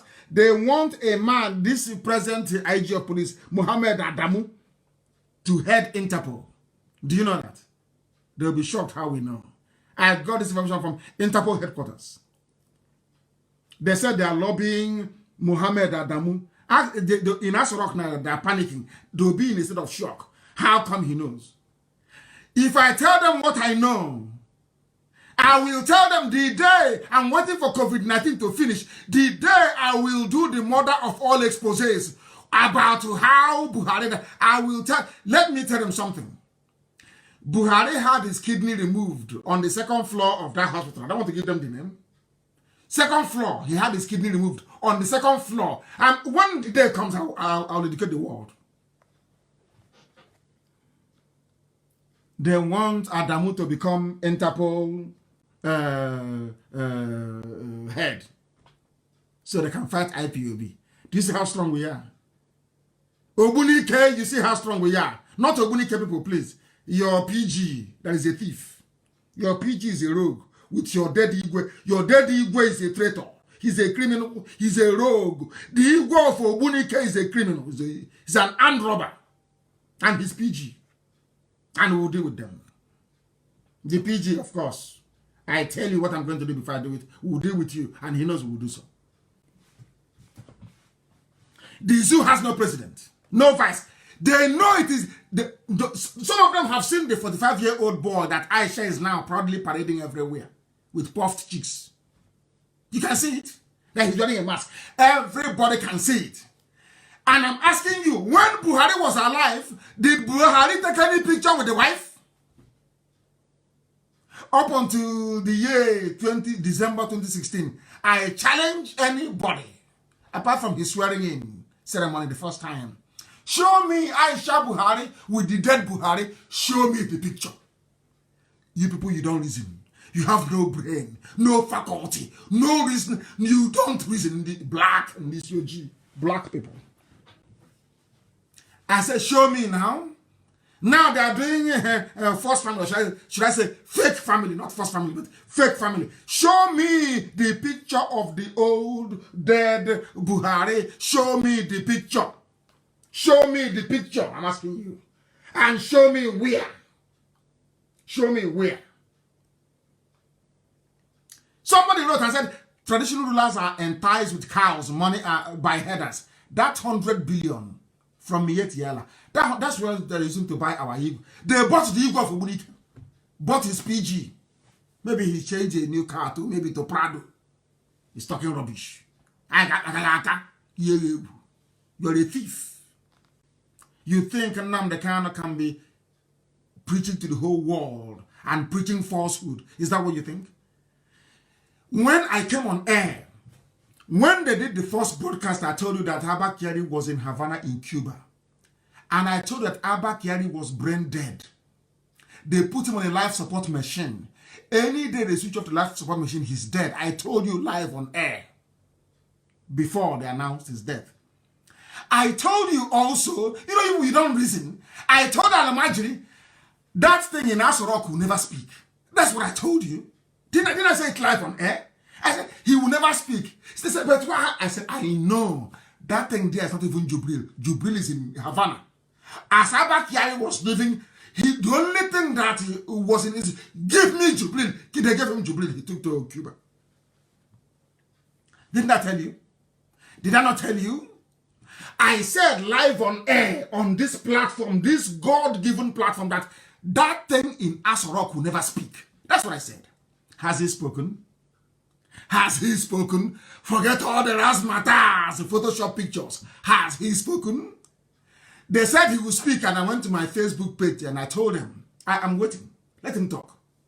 They quickly canceled it. So you have forgotten. You don't know how powerful we are, do you? I challenge them. I goad them. I challenge them to make mistake. You don't know that's what we do? We push them, or we keep pushing until they keep because of IPOB. Now Aisha is not taking picture with a Buhari. They claim. Aisha Buhari, before 2016, show me your public pictures with your dead husband. Bring it out. Let us see. There is none. Do you see how we roll? I told Zoo that Elohim will break you into pieces for the sake of IPOB. I said for the sake of IPOB, God will destroy Nigeria. For the simple, do you know why? Because we hold the key. I call it the key of David. The 7 senses of David. There is a way you ask God for something. You're holding God. He cannot get, he will do that thing for you. David had the secret. And so do I. Elohim said he will pay a very huge price. I said I will pay anything. He said I will give you Biafra, but I will, in front of your eyes, I will destroy Nigeria. I will make Nigeria hollow. That's what Elohim is doing. For our sake. Because God in heaven knows that our heart is clear. Nobody loves our people more than the way we do. Nobody does. We do what we do because we love our people. Nothing more, nothing less. That is, I don't want to be president of anything. I don't want any contract. I need nothing from anybody. I mean absolutely nothing. Let Biafra come and I retire. Nothing. I said nothing. I don't want anything. I don't want your mansion. I don't need your car. I need nothing from you. But to do the will of God. That's all. But yet they don't understand it. If I want to sell this movement, I'd have sold it in DSS custody. In Kuje, they came and I said no. When I came out, they came and I said no. Is it now that I'm going to betray you? It's not, you know it's not possible. My father and my mother, they're in heaven watching. And you think I will abandon Biafra? When my mom and my father are in heaven watching. Hey, please now. Please, give me a break. Where is Buratai? You know, I'm directing this analysis this evening to Obunike people that wrote rubbish. I believe in free speech. I can never harm anybody for speaking the truth. But if you harm Biafra, we will harm you. And what Obunike PG has done in Obunike is sacrilegious. Giving our land, he doesn't know I have evidence. Giving our land to Fulani. In Okwa. The same thing in Okwa they're doing. Every traditional ruler, I will announce all your names on Wednesday with your pictures. Everybody that sold our land to Fulani, I will publish all your pictures, the land you sold with the videos. I will do it on Wednesday. So that the world may know how evil you are. We are suffering from the wickedness of those in America. And you're adding your own wickedness on the ground. Where do people want us to go? You want us to go to hell or what? You're challenging me. I told you that Buratai is gone. And imagine it was foaming from the side of the mouth talking about. I said, Buratai is gone. Where is Buratai today? Where is Buratai? Where is Buratai? I'm asking you.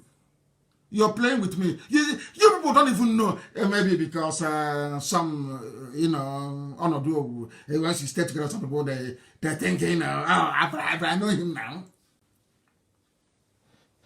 I told you that Buratai was running to Niger. He's gone. He's not at the front line. Did he attend his mother's burial? He's the chief of army staff. You see how Elohim is destroying the zoo. Abba Kyari is from Borno. They killed somebody. I don't know if it's a Shibaja and put him in the ground in Abuja. Is that his hometown? You see, Elohim is wonderful. God in heaven. Elohim is fighting this battle. But there is a lesson that God wants to teach Igbo people I don't want to be a part of. We are begging him, please. There is a lesson. God is so angry with Igbo people that he wants to teach them a lesson. With your Fulani. You know that's how Elohim works. He always uses your enemies to punish you. I'm asking him to have mercy. We'll cleanse Biafra land. Once you give us Biafra, we'll cleanse everything. Because a lot of abomination. Imagine a traditional ruler. The day he was coronated, he was in the market in the village square of our forefathers to defend the land and the culture. The land he gave to Fulani. He gave to Fulani because of money. Now he's in the grave. He cannot eat the money anymore. He's the PG that is running his mouth until we catch you.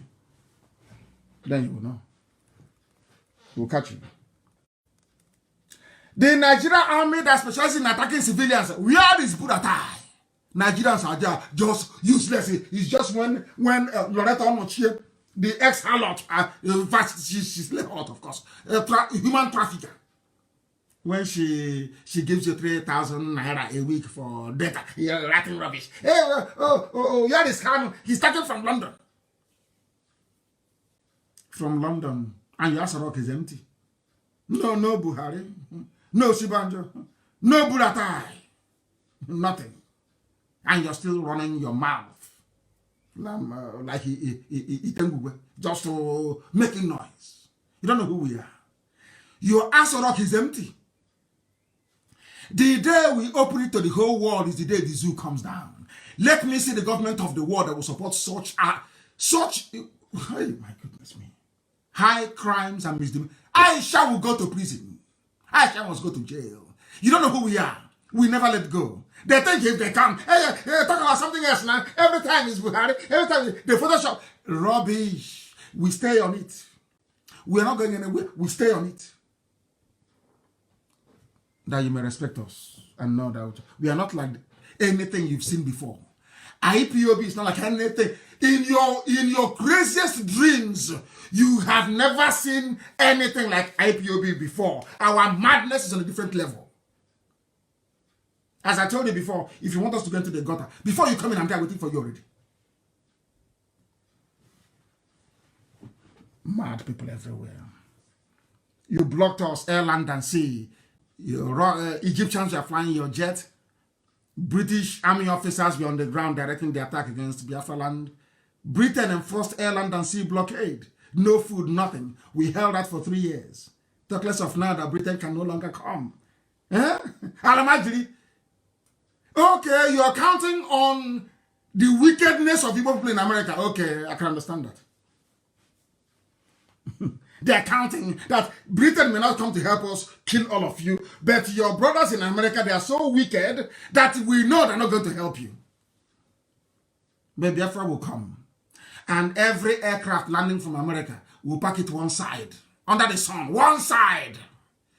Now, all those human rights groups in America that will be complaining, but there is a stranded aircraft in Biafra full of American citizens, start complaining from now. Because those your citizens that are wicked. A plane will land because the first airport to have in Biafra is Uli. For symbolism's sake, that is where the first aircraft will land in Biafra. Once it's landing in Uli Airport, once they say from America, we'll park it to one side. What? Some will be deported back. Biafra land, you are abandoned in a time of need. You want to come back. I come back and do what? All of you that believe in researching and specializing in rubbish, I hope all of you can see the wickedness of Igbo people in America. I hope you can all see it. You can see it now. You can see how wicked they are.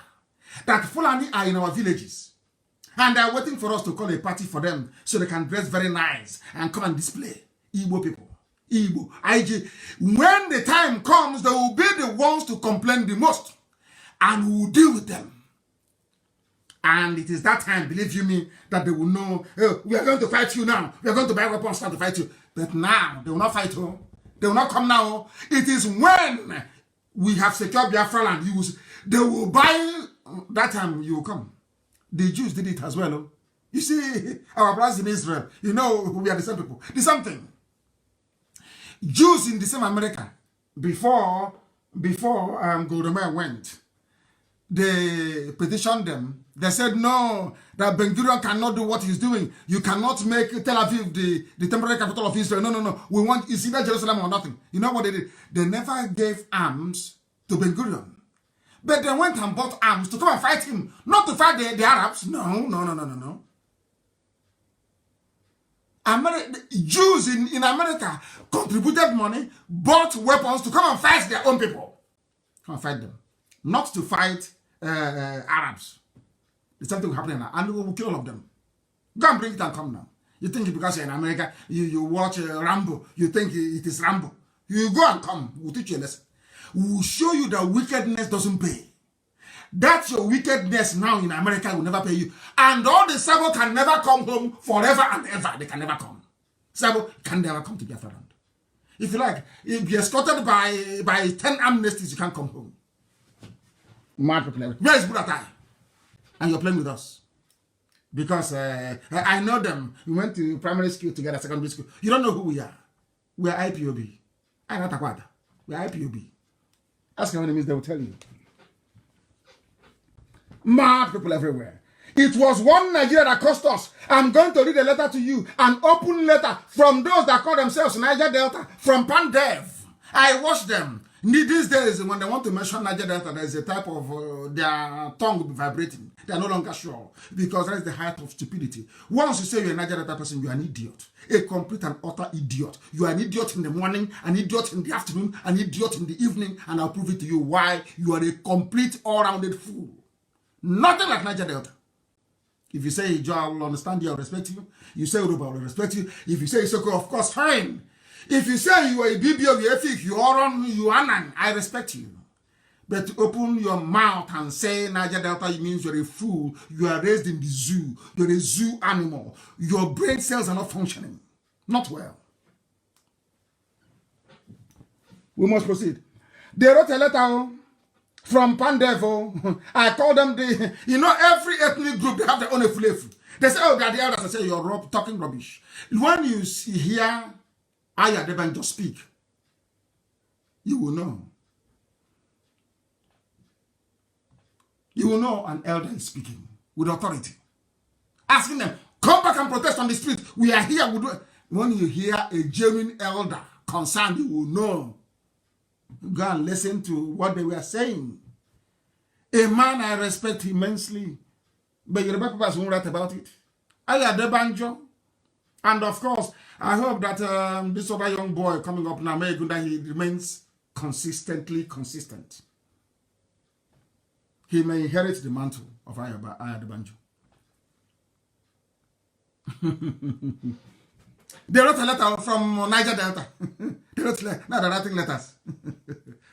The same reason why they hated, of course, maybe they may have good reasons of hating an Igbo man. Let us go and see. Because Edwin Clark was a traitor during the war. He was a saboteur. The head of Pandef was a saboteur. You know, Fulani, they know how to arrange to play their game. As I told you, that's why they put Opus on them there. To play the game of getting them a loyal or Hanese President General come December of this year. Edwin Clark was saboteur. Conquan. They bought him with ordinary Federal Commission of Information. He became useless to his people. Even at his old age, he cannot repent and say, God, forgive me if I have sinned against your children. Edwin Clark. He's now a letter writer. He's writing letter. Let us read the letter for you. NMPC appointment. Now they have woken up that there is nepotism. Now that Jigawa actually owns the oil in the southern part of Biafra land. Now they know it. Now it is very clear. But these are the same people that told you an Igbo man is your problem. Have you forgotten? These are people that tell you, oh no, Biafra is bad for you. And I kept preaching to you, telling you, the reason for that is because they want oil and gas. You never listened because you're deaf. The same thing, all of you are the same. All Biafrans are the same. Igbo, Ibibio, Efiko, we are all the same. The same character. The same bad character. The same bad character everywhere. You're not writing letter. And let me read the letter for them. You're writing to does Buhari exist? Is there any Buhari? That thing that you saw today in a picture with Aisha, is that Buhari to you? Does that look like Buhari to you? I'm asking you a question. Is that Buhari? Does that look like Buhari to you? The answer is of course no, it is not Buhari. Because Buhari is dead. Long gone. All of you are grown-up men, old men, all deceiving themselves. Nobody can speak the truth. All deceiving themselves. If not for a brave Igbo woman, Dora Kunyili, they would have done the same thing with Yaradua. They would have gotten a mask, told you all manner of rubbish. Yoruba papers will defend them, and the impunity will continue. Dora Kunyili said no, and she paid with her life. She was poisoned. And you want me to respect you? Dora Kunyili has my respect. There's a letter from Pandev to a group of Efulefu writing to Abuja, addressing, I'll read it for you, addressing the continued injustice against the Niger Delta people. Who are the Niger Delta people? As he's talking this rubbish, he doesn't know that Abia and Imo are part of Niger Delta. Are you aware of that? Are you people aware that Abia and Imo is part of Niger Delta? One morning is a Niger Delta. They say, oh, it's a Niger Delta affair. Igbos are not welcome. But according to official government papers, Ondo State is also Niger Delta. Imo is Niger Delta. Abia is Niger Delta. They both have oil. Are you following? Do you see the brand of stupidity and idiocy they exhibit in the zoo? Do you see why Nigeria is a zoo where people with degrees, they read abroad, they went to Cambridge, Oxford, the same kind of Oxford that everybody went to, they come back and their brain for some reason goes into a reverse because of their day-to-day dealings with Alamajiri. You know, Alamajiri will contaminate your brain. Let us read. The lopsided appointments in NMPC and ISO. They're not writing a letter. If it is people who are united as one block, one Eastern block, or should I say one southeastern bloc, one people, one Biafra. You go to Abuja, what do you think he'll do to you? Nothing. But you cannot do it. The reason why I can't do it is because they are the ones that put, because if Edwin Clark talks too much, they bring out his file, how he betrayed his people. They have all their files. Ask them now what they can talk. Ask yourself, why is Nyawood not complaining bitterly about Fulani presence? Ask. They will tell you. Has Wazirike condemned the Janjaweed in our land? Before he would first of all take permission from Al Mustafa and Miyeti Allah. Please don't, I'm going to say something, don't mind. I don't want people to think that what Kami is saying is true. Let me just say something. That's what they do. And you think we cover up that nonsense? No. Biafra is going to be a very transparent society. Very. Firstly, we wish to extend our deepest condolences to you. These are people writing against injustice. This is how they opened the letter. Firstly, we wish to extend our deepest condolences to you on the passing of Malamaba Kyari, your late chief of staff. We supplicate the Almighty for the repose of his soul and the souls of all our countrymen and women who have died as a result of coronavirus pandemic. We commiserate with the families, and these are people writing against injustice. So this is just the first paragraph. Oh dear. Well, we wish all who are currently undergoing treatment speedy recovery. It is our hope that government and all citizens will take even greater responsibility to stem the tide of, let me go to what they're saying, they're talking rubbish, as usual. As usual. Talking about Malamaba Kyari. Mr. President, the leadership of PANDEF, Pan Niger Delta Forum, whatever it means, has in the last 2 months again been inundated with complaints over the continued seemingly deliberate and calculated sidelining of indigenes of the Niger Delta region in appointments and redeployments in the Nigeria National Petroleum Corporation, NNPC. When you ask them, why do you hate an Igbo man? They say, oh, he's domineering.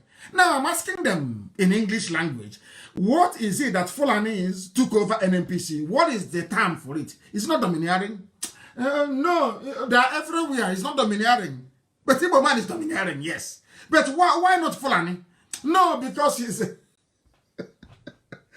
hey, Niger Delta idiocy. You know, that when you betray your people so much, you keep betraying, you become useless to even yourself. That's what they have done. I say what I say with facts and figures. You're writing a letter. You're calling yourself a Nigerian. And what Fulani, what Nigeria has done to so-called Niger Delta, with the bombing of Odi, the invasion after invasion of every head of state. Is it comparable to this thing you said the Igbo people did to you? And what are those things? You can't say. Can you? No. The reason why you're answering Delta is because you want to remove yourself from an Igbo man. That is the reason why. Yes. Are you having fun with one Nigeria? If you prefer Nigeria to Biafra, why then are you writing a letter of complaint? So do you seriously think that in Biafra land, every position in our oil sector will be taken by the Igbo people? Is that what you think? In a Biafra where you will control the resources in your own land, everything in Ijaw land belongs to Ijaw people. Everything in Isoko belongs to Isoko people. Everything in Urobo, the same. Everywhere. You abandoned all of that because of your inferiority complex and stupidity and the blood of betrayal. Inside, in your bone marrow is betrayal. You ran to Fulani. Now they have dealt with you. You are now begging, writing letter. I don't have time to read all this rubbish. And these are intellectuals. Intellectuals, my foot. You are placing advertorials. Let me read it for you, please. These are the people that you love, you want to be in one Nigeria with. Group Managing Director, NNPC. Group Managing Director is Melekolo Kyari. Not an Igbo man who are dominating them. You want to dominate us because of our oil. You want to come for Biafra because of oil. How stupid, how insane people are. Who is in charge of oil? Who is in charge of oil, I ask you? It is a man called Kiari. You see, Fulani, as Lugard said, they're spendthrift. They know nothing, their brains are empty. They move cattle, they procreate, and they spend money they don't have. Have you seen it? Why they need to place their people in key positions. Who is the finance officer of NNPC? Umar Isa Ajia. Is he an Igbo man? No. Who is the chief operating officer, gas and power? Yusuf Usman. One Nigeria with Niger Delta. Are you enjoying it? You're one Nigeria? Are you having fun? Edwin Clark, you are a betrayer. Are you having fun with your one Nigeria now? Who is the chief operating officer, corporate services? Farouk Garoba Said. And is that an Igbo man? This was the nonsense they told you to fed you with garbage during the war. Fed you nonsense. They dress like Biafran soldiers. They go to villages. They commit atrocities. They say, oh, Biafran soldiers came and killed us, which is a lie. A capital lie. Now, have you seen it? Now, have you seen it? I'm asking you. Betrayers in Niger Delta. Anybody who calls himself or herself a Niger Deltan is a saboteur. Sabo to the core. You are a betrayer. I tell you the truth. Here is the evidence. Who is the chief operating officer, refining and petrochemicals? These are the Maji that didn't go to school. They have no doctors, but they're everywhere. His name is Mustafa Y. Yakubu. Who is the corporate secretary? It is Hadiza Y. Kumasi. All Arewa Consultative Forum. All of them. Omar Farouk Ibrahim, Kalamu Abdullahi, Ibrahim Brema, Bala Wunti. I thought they said it was. In fact, Yoruba, where are you here? Yoruba, I find not a funny friend, are good people. Yoruba of Timumbu. Timumbu, where are your people here? Yoruba. Do you see why I said they prefer to serve them? I don't know. Is it something in the suya? There is something in the suya you eat. Once you eat it, you become stupid to the Fulani. Who is the governance risk and compliance? Ibrahim Brema, Balawunti, Inua Waya, NNPC Shipping, Musa Lawan, Mansour Sambo, Lawal Sade, Malami Shehu, Muhammad Abba, Abdul Kader, hey, the whole NNPC, Alabokwa, the whole NNPC. This was the NNPC in the clip that got me upset this morning, where our people, our own people, Ejo, Ikwere, we are saying in Igbo, we don't want an Igbo man to come back to NNPC to work. I have the video. Now I'm asking you, do you see how Elohim works? Now I'm asking you, you're from Ikwere, you're from Ejo, you're from Urobo. Are you in NNPC? Top echelon? No. Have you seen it? This is an example that treachery never pays. Betrayal is not good. When you betray your people, you suffer the consequences. Have you seen it? That betrayal is not good? You call yourselves elders. See it now? Edwin Clark, when you were sabotaging Biafra, when you accepted ordinary commissioner for information to be close to Fulani, so you be the only cock growing in the village, you be the only rich man. Have you seen the result? Edwin Clark, as old as you are, okay, so have you seen the result of your treachery? Have you seen the result of so-called Niger Delta betraying Biafra? Have you seen your punishment? Have you seen it? Have you seen the pollution in Ogoni land? Have you seen, do you know what is happening right now in Bonny? Are you aware this evening what's happening in Bonny? You know all those fishes that were killed due to poisoning. People ate it and they are dying. And the IPOB members are involved. In Bonny right now, people are dying from eating contaminated fish. Are you aware? These are people that we are lied to. Your own flesh and blood, your own brother. Somebody came from Futajalon, from Mali, traveled with cattle, with Nama, came to our land and told you that your own flesh and blood is your enemy. You accepted. You think God won't be upset with you? Is that what you think? Do you think you are foolish? It's all Fulani. All Fulani. All of their families are there, Kumasi, Kiari, all of them are all there, with all of them. And you ask yourself, are the Fulanis the best petrochemical engineers you have? Of course, the answer is no. But you see them. That's why they want presidency. It's our turn. It's our turn. Every year is our turn. Because of this. They produce nothing. They contribute nothing to the economy. They are as useless as a used tissue. Absolutely rubbish. That's why they want power. And who made it possible for them? The traitors that call themselves Niger Delta. You can see it. Anybody who calls him or herself, he wants to open their mouth and say Niger Delta, they are traitors. These are hardcore traitors. I want the light to be shining. We must honor and remember them. We must honor them. Very, very important. We must honor them. NNPC is gone and they are begging. The oil producing, listen. They said the oil producing zones. I'm reading this part for those idiots that call themselves Niger Delta that say you want our oil. I want to read, this is from Pandev, from the arch traitors themselves.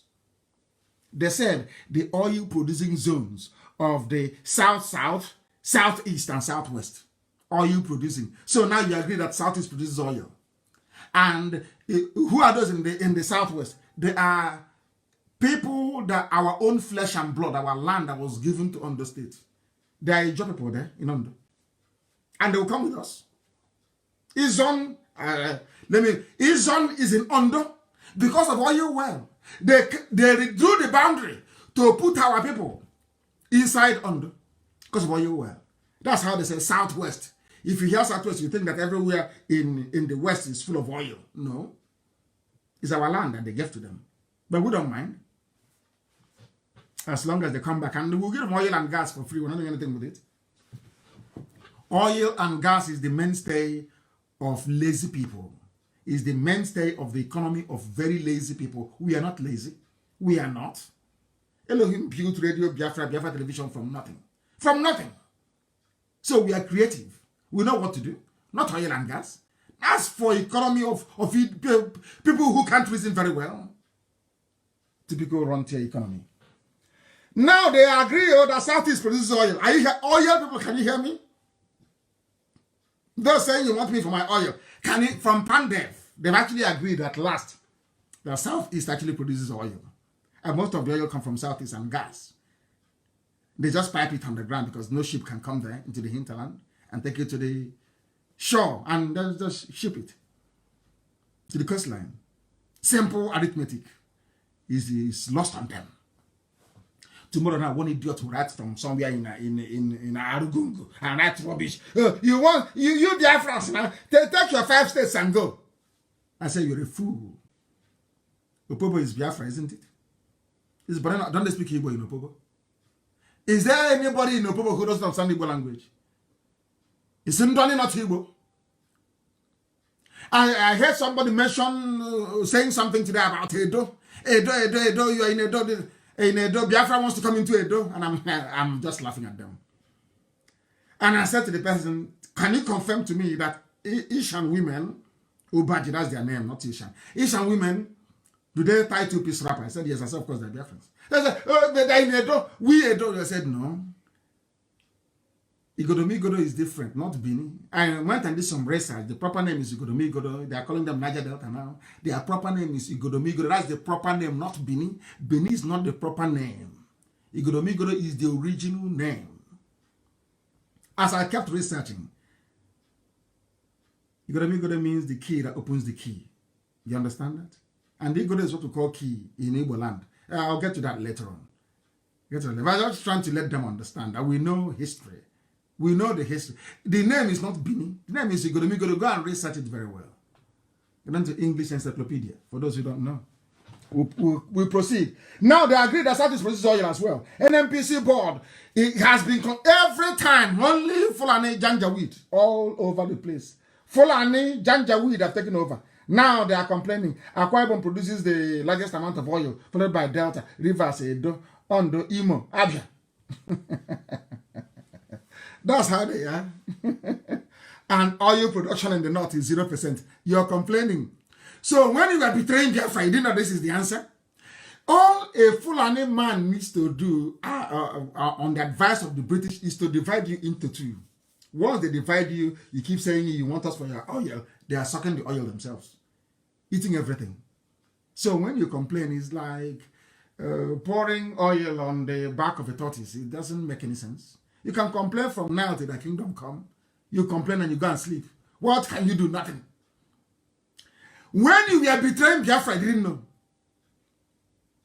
You're telling me that an Igbo man is so wicked that should they be in charge of any government that they will make sure that an Igbo... I'm telling you, somebody from there will come up and say, this is not good. We won't have it.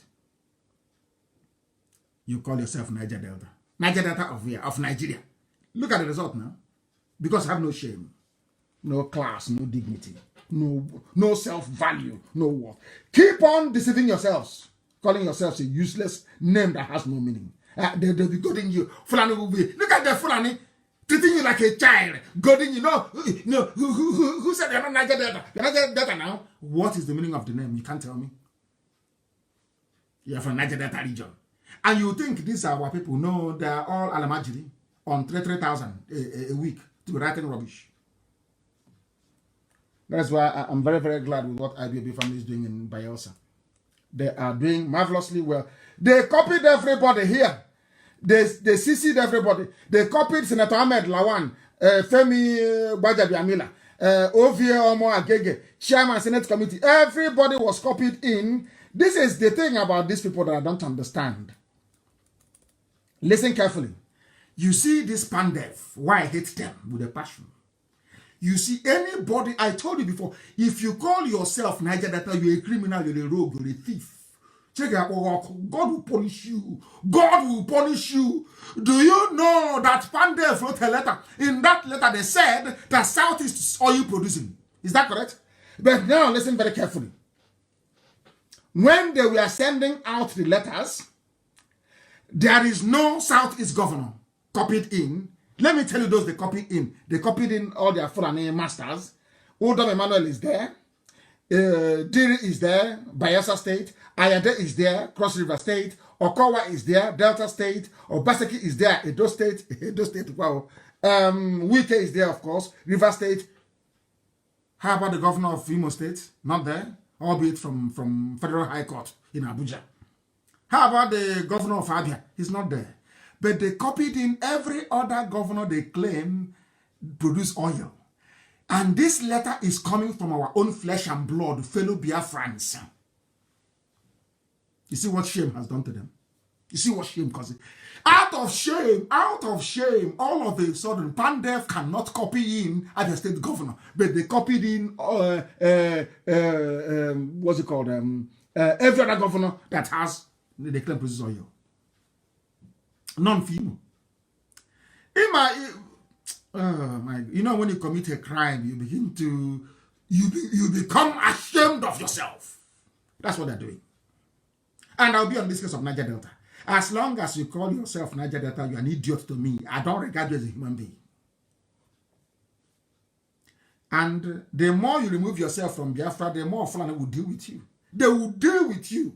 They would, I pray that we conduct a place beside, and majority will say, oh no, a joy is not here. We want to go with the north. They will colonize you. They will subdue you. They will use your mouth to drink contaminated water from oil head. Useless set of people. You think I'm here to pet idiots? Think I'm here to massage the ego of fools? You must be doing. Look at what they're doing to you.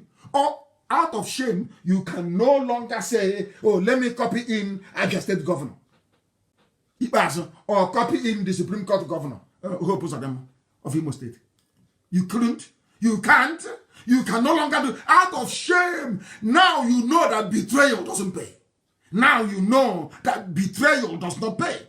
If you keep betraying people, you will lose. That's what has happened to you. Shame on all of you. Let me see the useless mouth you open to tell me about Niger Delta.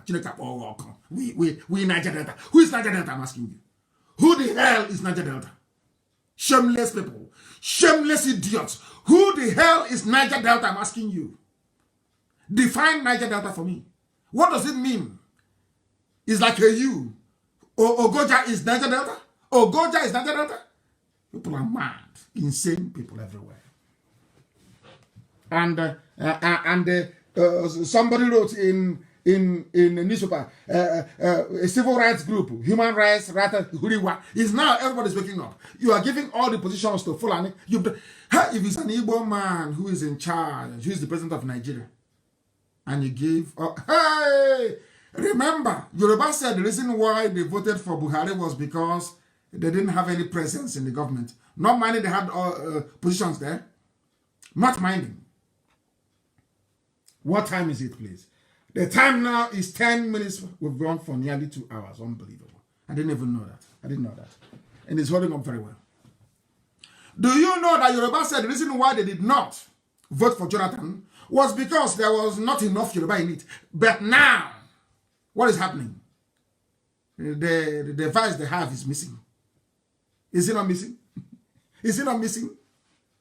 In fact, they are collecting money. I think it's works. Is it works, mines, and all the nonsense? They are now happy in the government, and the poor people are suffering. There are poor people everywhere, even amongst the Fulani Alamajiri. Instead of all these poor people to sit down and say enough is enough every time, oh, respect the elders, but the elders are the ones killing us. They are the ones killing us. They are the ones selling our land to Alamajiri. They are the ones now begging. After betraying Biafra, you are now begging for Fulani to have mercy and maybe give us one position now. And they're not dominating you. Is then when it comes to you, but you start running your useless, unable to be talking rubbish with your useless mouth, stinking mouth. You're talking nonsense. Niger Delta walk, mad people everywhere, idiots. They have taken, Fulani has taken over everything. Now you people have woken up. Everybody's now shouting, Fulani this, Fulani. So you never knew that before? You never knew that before? Or you are too hopeless and too stupid to understand this Yoji black people cannot reason very well. You can't reason. There is an opportunity now to correct everything. The opportunity is there to fix everything. Once it is out in the open that Nigeria has no president, they can no longer hide. When is that boy going to speak? Do you think he's ever going to talk? I'm waiting. Which software would they have that we don't have? I am asking Asorok, which software would the Chinese have that we don't have already, waiting for them? Ordinary picture. You've been trying all this while to Photoshop yourself into relevance. It's failed. Every picture you bring out, every picture, once we look at it, we tell you where the faults are. Everywhere. And as I've told you, once they issue a picture, quietly go to that picture and keep magnifying it, expand it. You will see that the face of the idiot wearing a mask will dissolve. Go and try it and see, to let you know that it's all fake. All fake. Are you telling me, hey, Nnamdi Kanu, hey, they think if they insult us, oh yeah, it's very stupid. He's a psychiatric case. They think if they say that, we will stop. You don't know, that is where we get our energy from. If I'm not a madman, I'm not an agitator. Is an agitator normal? When you're fighting for freedom, are you normal? How can you be normal? Fighting for freedom. In simple everywhere.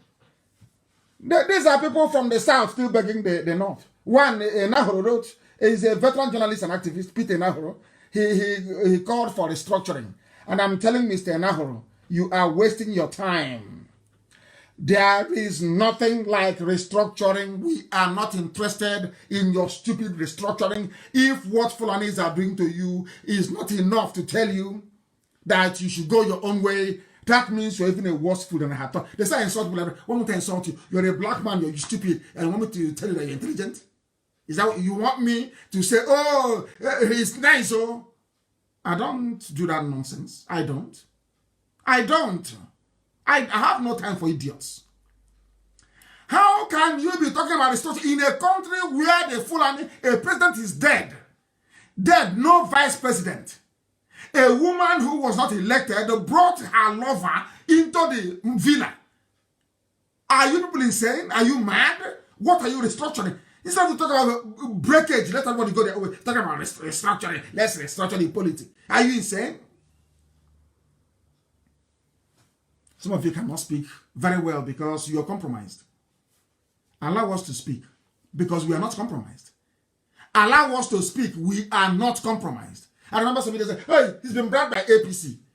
You think I've been bribed by APC and I say all these things about them, they will not tell the whole world the deal we cut? You don't know that? No, some of you are too daft to be able to listen that through.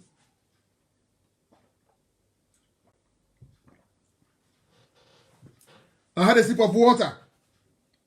Peter Enahoro, go and tell yourself and your friends we are not interested in any stupid restructuring. All the nonsense about region, 1960 constitution, rubbish. We want outright independence. We are going to conduct place beside referenda everywhere, from every nation. We ask you in simple English, do you want to be part of Biafra? Yes or no? If you say no, we say bye-bye.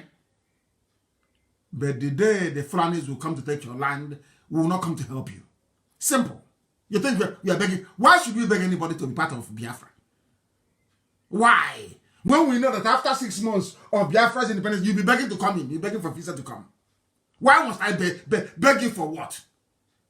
People that resisted the whole world for 3 years. Russia, Britain, Egypt, OAU, Yugoslavia, name it. You think we'll beg you to come and join me? You're insane. You see me mad people everywhere. And in the middle of all this nonsense, people are busy selling our land to Fulani. And you want me to be happy, to pamper you, to tell you you're a nice person. Oh, how nice you are. Oh, unbelievable. My happiness today is that even clans in Edo and the great Bini, I love Bini Kingdom, I've been saying it from day one. I love their tradition, I love their culture. Isigodomigodo, of course, is not Bini. Isigodomigodo, I love their culture, I love their warriors. They went to war, they fought like the Biafrans, they fought the British. They fought the British very well. They are the owners of Lagos. They called it Eko. Omo is a Bini word. So to say, Igodomigodo is their name. So you don't know that? Omo is a Bini word. It's not Yoruba. For your information. For your information. And I was asking, as I was doing my research, I went and I asked, what is the meaning of Eshan? And somebody said, Eshan means the people of God, Umuchukwu. I said, are you sure? They said it's Umuchukwu. But then I did further research. I went to the map. And I now saw the reason why some Asian people said, Ishan I think it's called, that they are not Asian. That their actual name is Ubiaja. And there's a place called Akahia. These are all Igbo sounding names. And then I looked at the map further, and the map is now telling me that Asian, they are called, the name is not their name, because when they accepted the name, they call them Ewu Asian. Ewu, E-W-U Asian, Ewu, which is good. I saw it in the map, I was flabbergasted.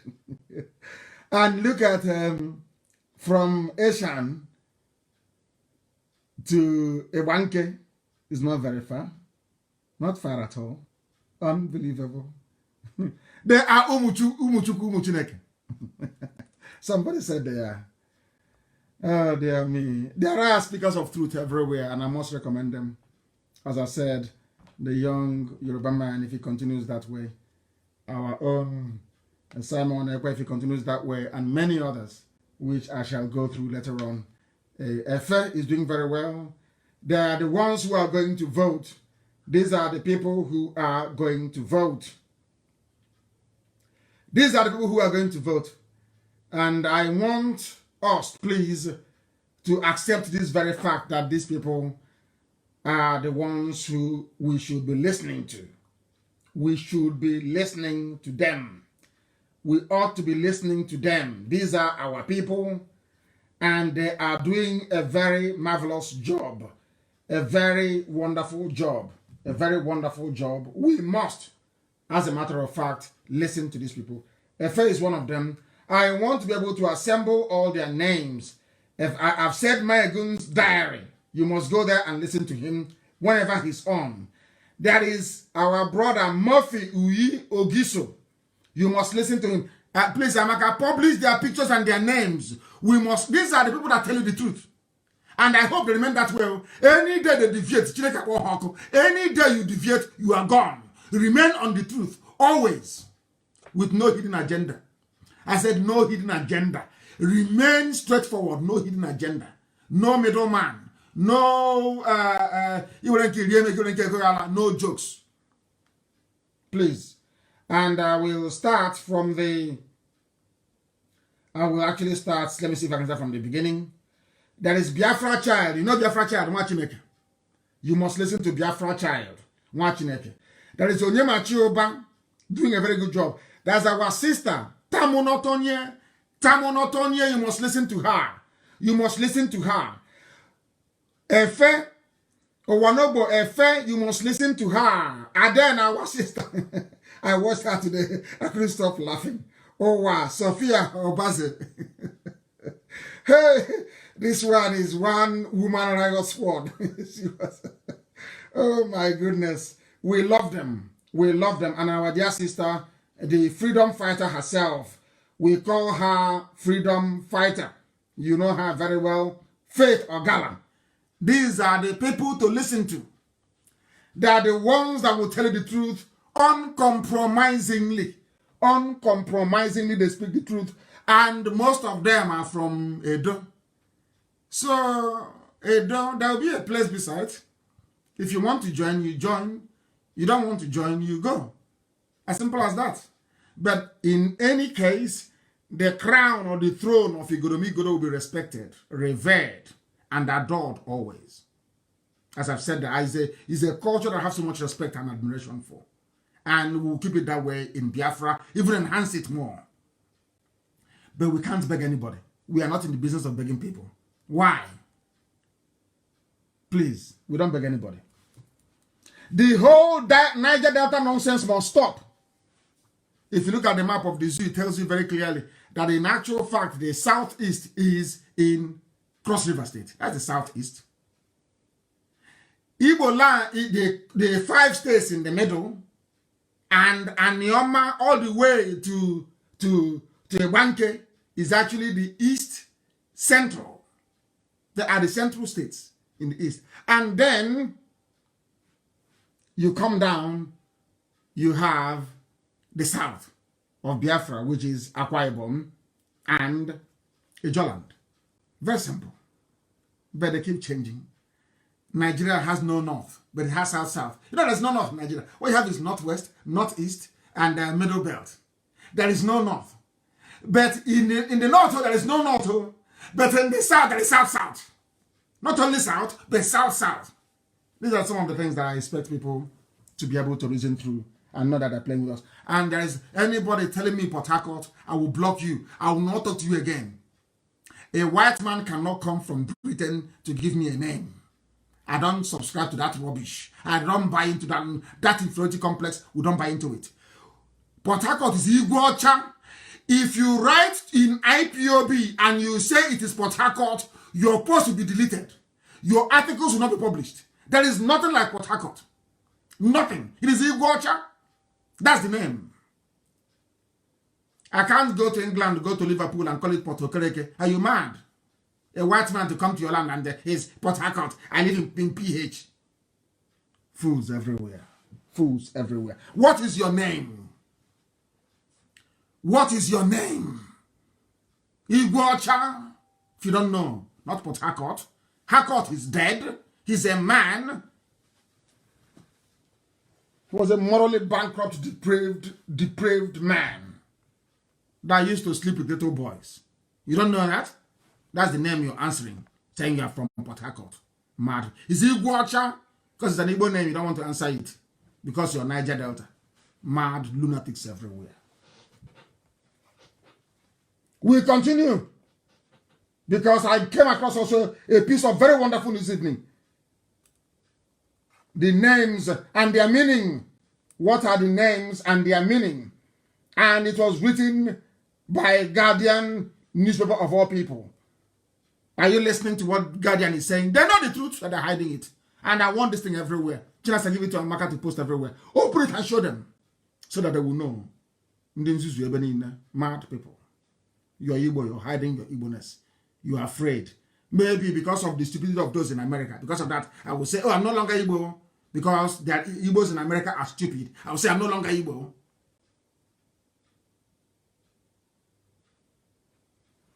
Nonsense people everywhere. According to Guardian newspaper, naming a child is very important in a parent's life. The name forms the basis of the child's identity.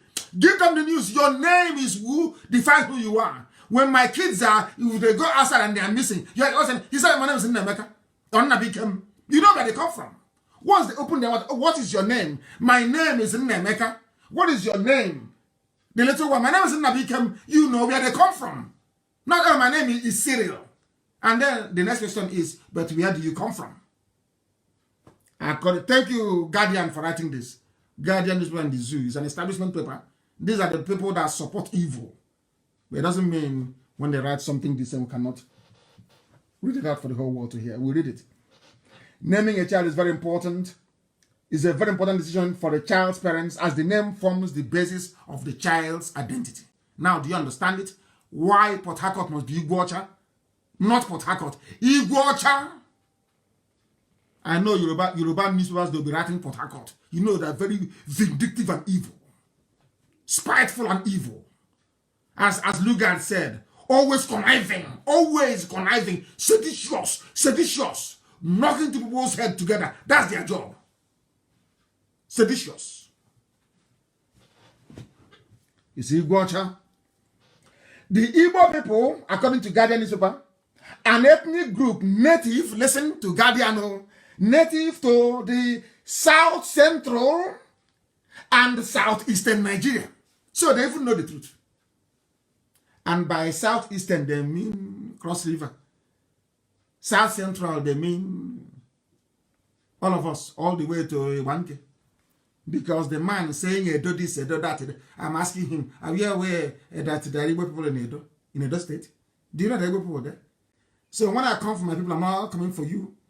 If you want to come, you come with us. Not by force. But Iwanke, Iwakari. That Obemudia, because Obemudia's mother is from Iwakari. He took Iwakari into Edo, into Bini, into the court, all those things that they're doing there. We are not abandoning not 1 inch of Igbo land, not 1 inch. It will be abandoned. It's left for people to say we don't want to be. Then they can go. And the day they say they want to be, we delete them from memory. They can never ever belong again. So when we are coming to Edo, we are not coming for you. The idiots that drew up the Edo map, Edo State, they added our people there. Okay? They added our people there. Very important. So they know that we occupy the South Central and Southeastern. Now they know South Central and Southeastern. It's very clear. You cannot hide it. There are some things you cannot hide. It is the truth. Absolute truth. You cannot hide it. There's nothing you can do about it. The map is there and very clear for the whole world to see. I have seen a car, Igbo land, Aniocha, Igbo. That's Anioma. Ukwane, Igbo land. Isoko, that from Uri for information. Isoko is Igbo. You aware of that? Go and do your research. Go and do your research. Urobo is also there. But one thing ties us together. All our mothers, they tie 2-piece wrapper, don't they? Headscarf and blouse. Something you don't find anywhere else. That is what makes us unique. So, I will say Asian, Obaji people, which is Asian. For now, go and check.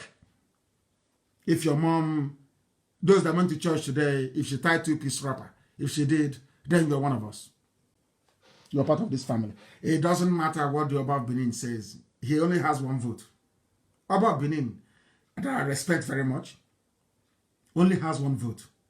When there is place beside, no traditional ruler will have 2 votes. It's only 1 vote. You vote if you want to belong to Biafra or not. If you don't want Biafra, then you go. Then we'll continue our job. But the day you ask for visa, we will not give you. We must all stop this nonsense, Niger Delta rubbish and South. And I'm glad that respectable Igbo and the BBO elders have commenced very deep consultations with other clans of Biafra land. Because Biafra will never be like the zoo. As I've said, let me repeat what I said before. Biafra land can never be another zoo, Nigeria, never. Everybody will be on their own. I said on their own. You run your land, you make your laws in your local language, how you deem fit. And that local language, I don't want to go, we have to make it in another Efik. No. Efik people are also a BBO people because they've been playing with us. I have the history here, and I'll give it to you very shortly. I will. But the nonsense happening at Headbridge must stop, please. And there are many, many things that the whole world needs to see. Those who are killing us and those who are supporting them. I have a letter here from Pastor Okenwa. It's an internal memo that he wrote to all pastors in Middle East region. I don't know which one is Middle East. It's our new name. This is a Yoruba church. I have nothing against the church. They can do whatever they like. I believe in freedom of worship. Anything you want to worship is your business. You can go ahead. But this one now, our new name now is Middle East. I can see the letter here. Please circulate this very letter. Before you know it now, tomorrow they'll start saying Middle East. And we're now turn to Middle East. I have some idiots saying, I'm a Middle Eastern. You know how we behave. Don't give us a name. Once you give us that, you see, champions for that name, they will emerge. They will say, I'm a Middle Eastern. They are not calling us Middle East, according to Redeem. May the Lord be gracious to you as you continue to labor in his vine. Where the Lord has a vine in the zoo, I have no idea. But as a matter of spiritual urgency, we should immediately in our family closet raise flaming altars of intercession for Nigeria. This is why I have a problem with them. They have come again. I don't come also. This is where I have issue. You see the ground. They know that Biafra is coming. Now, what is this Yoruba church doing? Is writing to our people because they know how gullible some of us can be. Do you see my problem with them? Saying they should erect altar, flaming altar, with firewood and I don't know what they're going to sacrifice if it's cockroach. I don't know. I have no idea. To pray for Nigeria to be what? Do you see my problem with these people? When I speak now, they say I like you, but I have my flesh and blood from there. I can't hate people. That is part of me. I cannot. But do you see what they are doing? Can you see what they are doing? Writing for because they know that Biafra is everywhere. They are now writing saying it's urgent. Write, pray for blood of Jesus on Nigeria. Do you see? Do you see? I won't say much. The person that wrote it is your neighbor man. He's the okay one. He is the pastor for Middle East region. No longer Southeast. RMN as you. Unbelievable. When we speak the truth, they say we are attacking Yoruba pastors and church. No, I'm not. But anybody preaching one Nigeria, asking us to pray for Nigeria, you're asking for our trouble. Pray for one Nigeria in Yoruba churches in Yoruba land, not in Biafra land. I'm now telling people right this night, any pastor, any church, any priest that says pray for Nigeria, people should walk out of that church. It's an order. They shouldn't go there again. Which Nigeria? What is the meaning of the word Nigeria?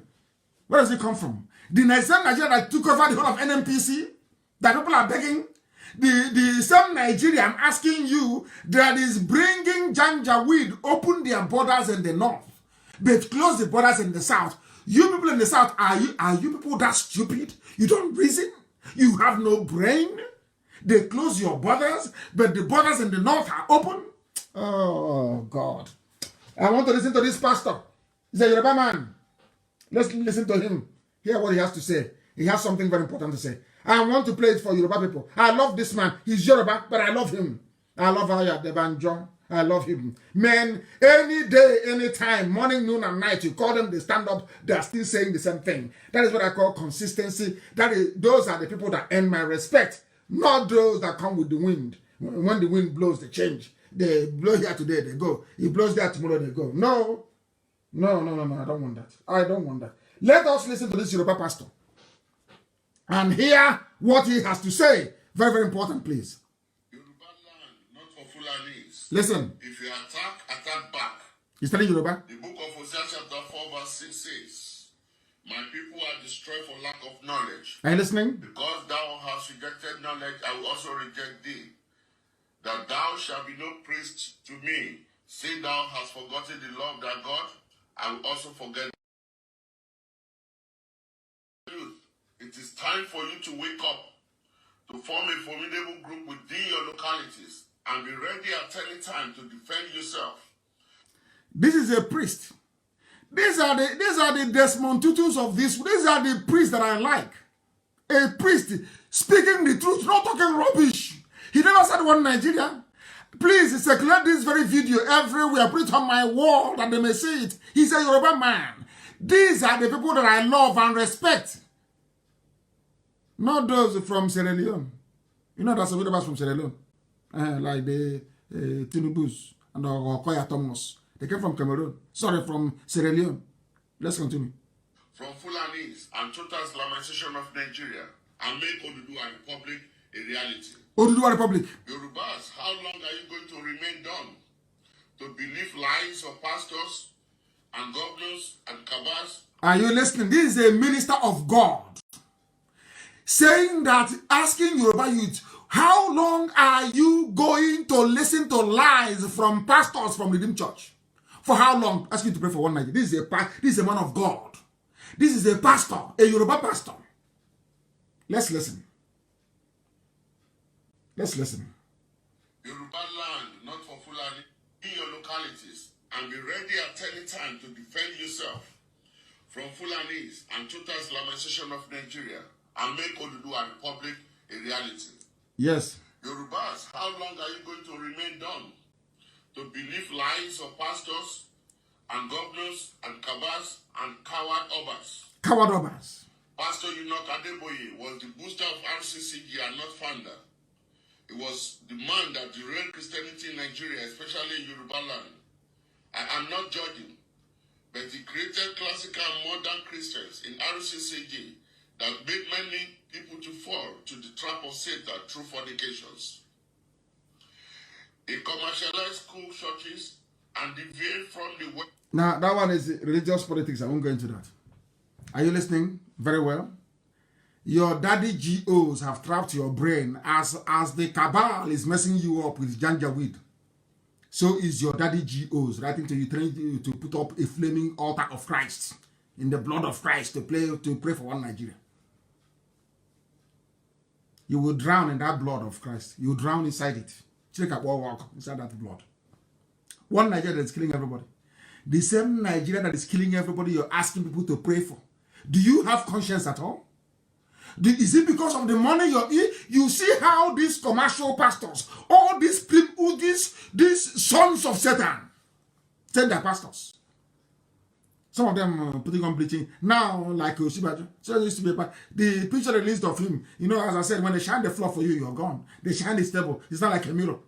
Look at Osibajo. It's now white as Michael Jackson. Look at Osibajo. Osibajo is now whiter than Michael Jackson. Only heaven knows where they put him.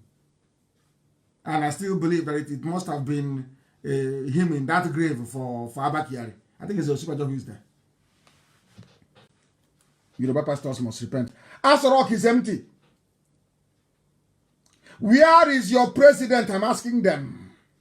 Where are the people making it possible for the Janjaweed to invade our land? Where are they? Are you people telling me that you're Nigerians, you're blind?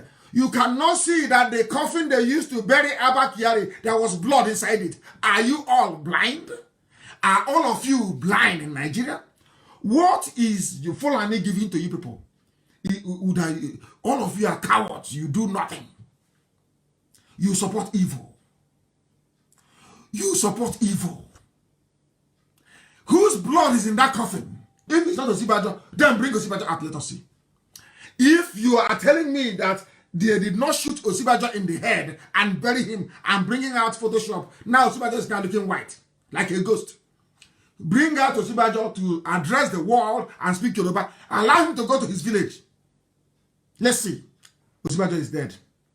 I'm telling you the truth. Because once they start bringing out, because there is no need to Photoshop a picture. Only if they want to play a game with the world.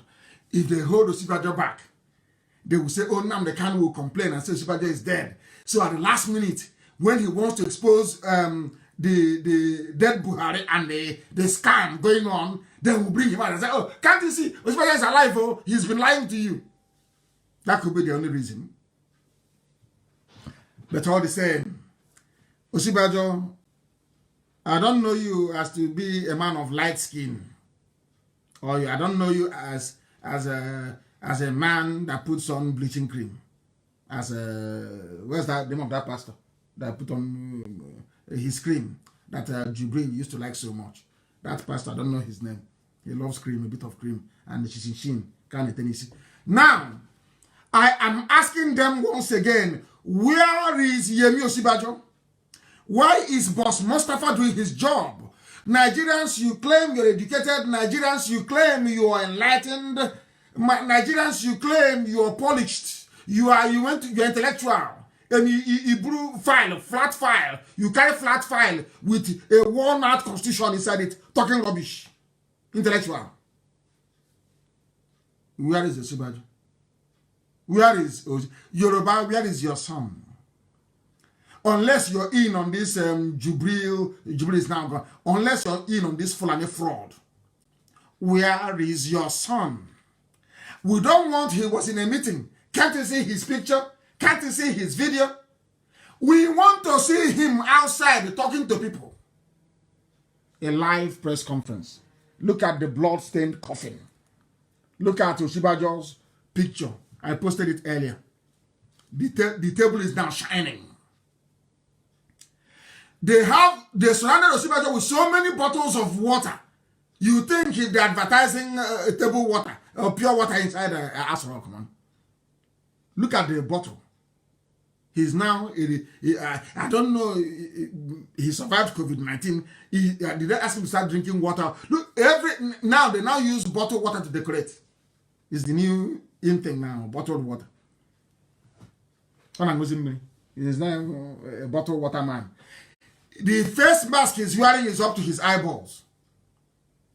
I don't think this man is alive. I'm telling you the truth. Because it won't cost them anything to bring him out. Why are they doing this thing to this man? This man is a gentleman. Why are they suffering him? Why have they done this to? Why are they doing this to Oshibajo? What did he do? Who did he offend? Who?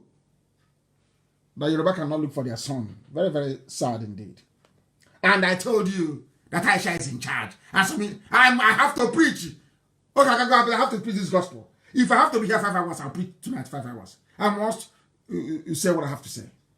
If you're tired, you go to radio and listen. Buhari goes off and cancels appointments, approvals made by Let Kyari. Have you seen the news? Oh, Buhari did not cancel it. Oh. So Buhari is afraid of Abba Kyari. So all of a sudden Abba Kyari is dead. Buhari is now cancelling all Abba Kyari appointments, which is to say to you that Madam President is now in charge. Madam unelected President. Aisha Buhari, Her Excellency. Madam unelected President, Her Excellency Aisha Buhari is now in charge. Remember those times that you saw those videos where Aisha was complaining that those in appointments, those that got power did not work for APC. Now she is putting those she feels worked for APC in the rightful positions. She is now in charge. Are you telling me that the old dictator with kidney failure, I know the exact word where he was. I know, when I get him, they'll be shocked. Are you telling me that Buhari was, a general was frightened of Abba Kyari, that he could not reshuffle the appointments? Now they agree.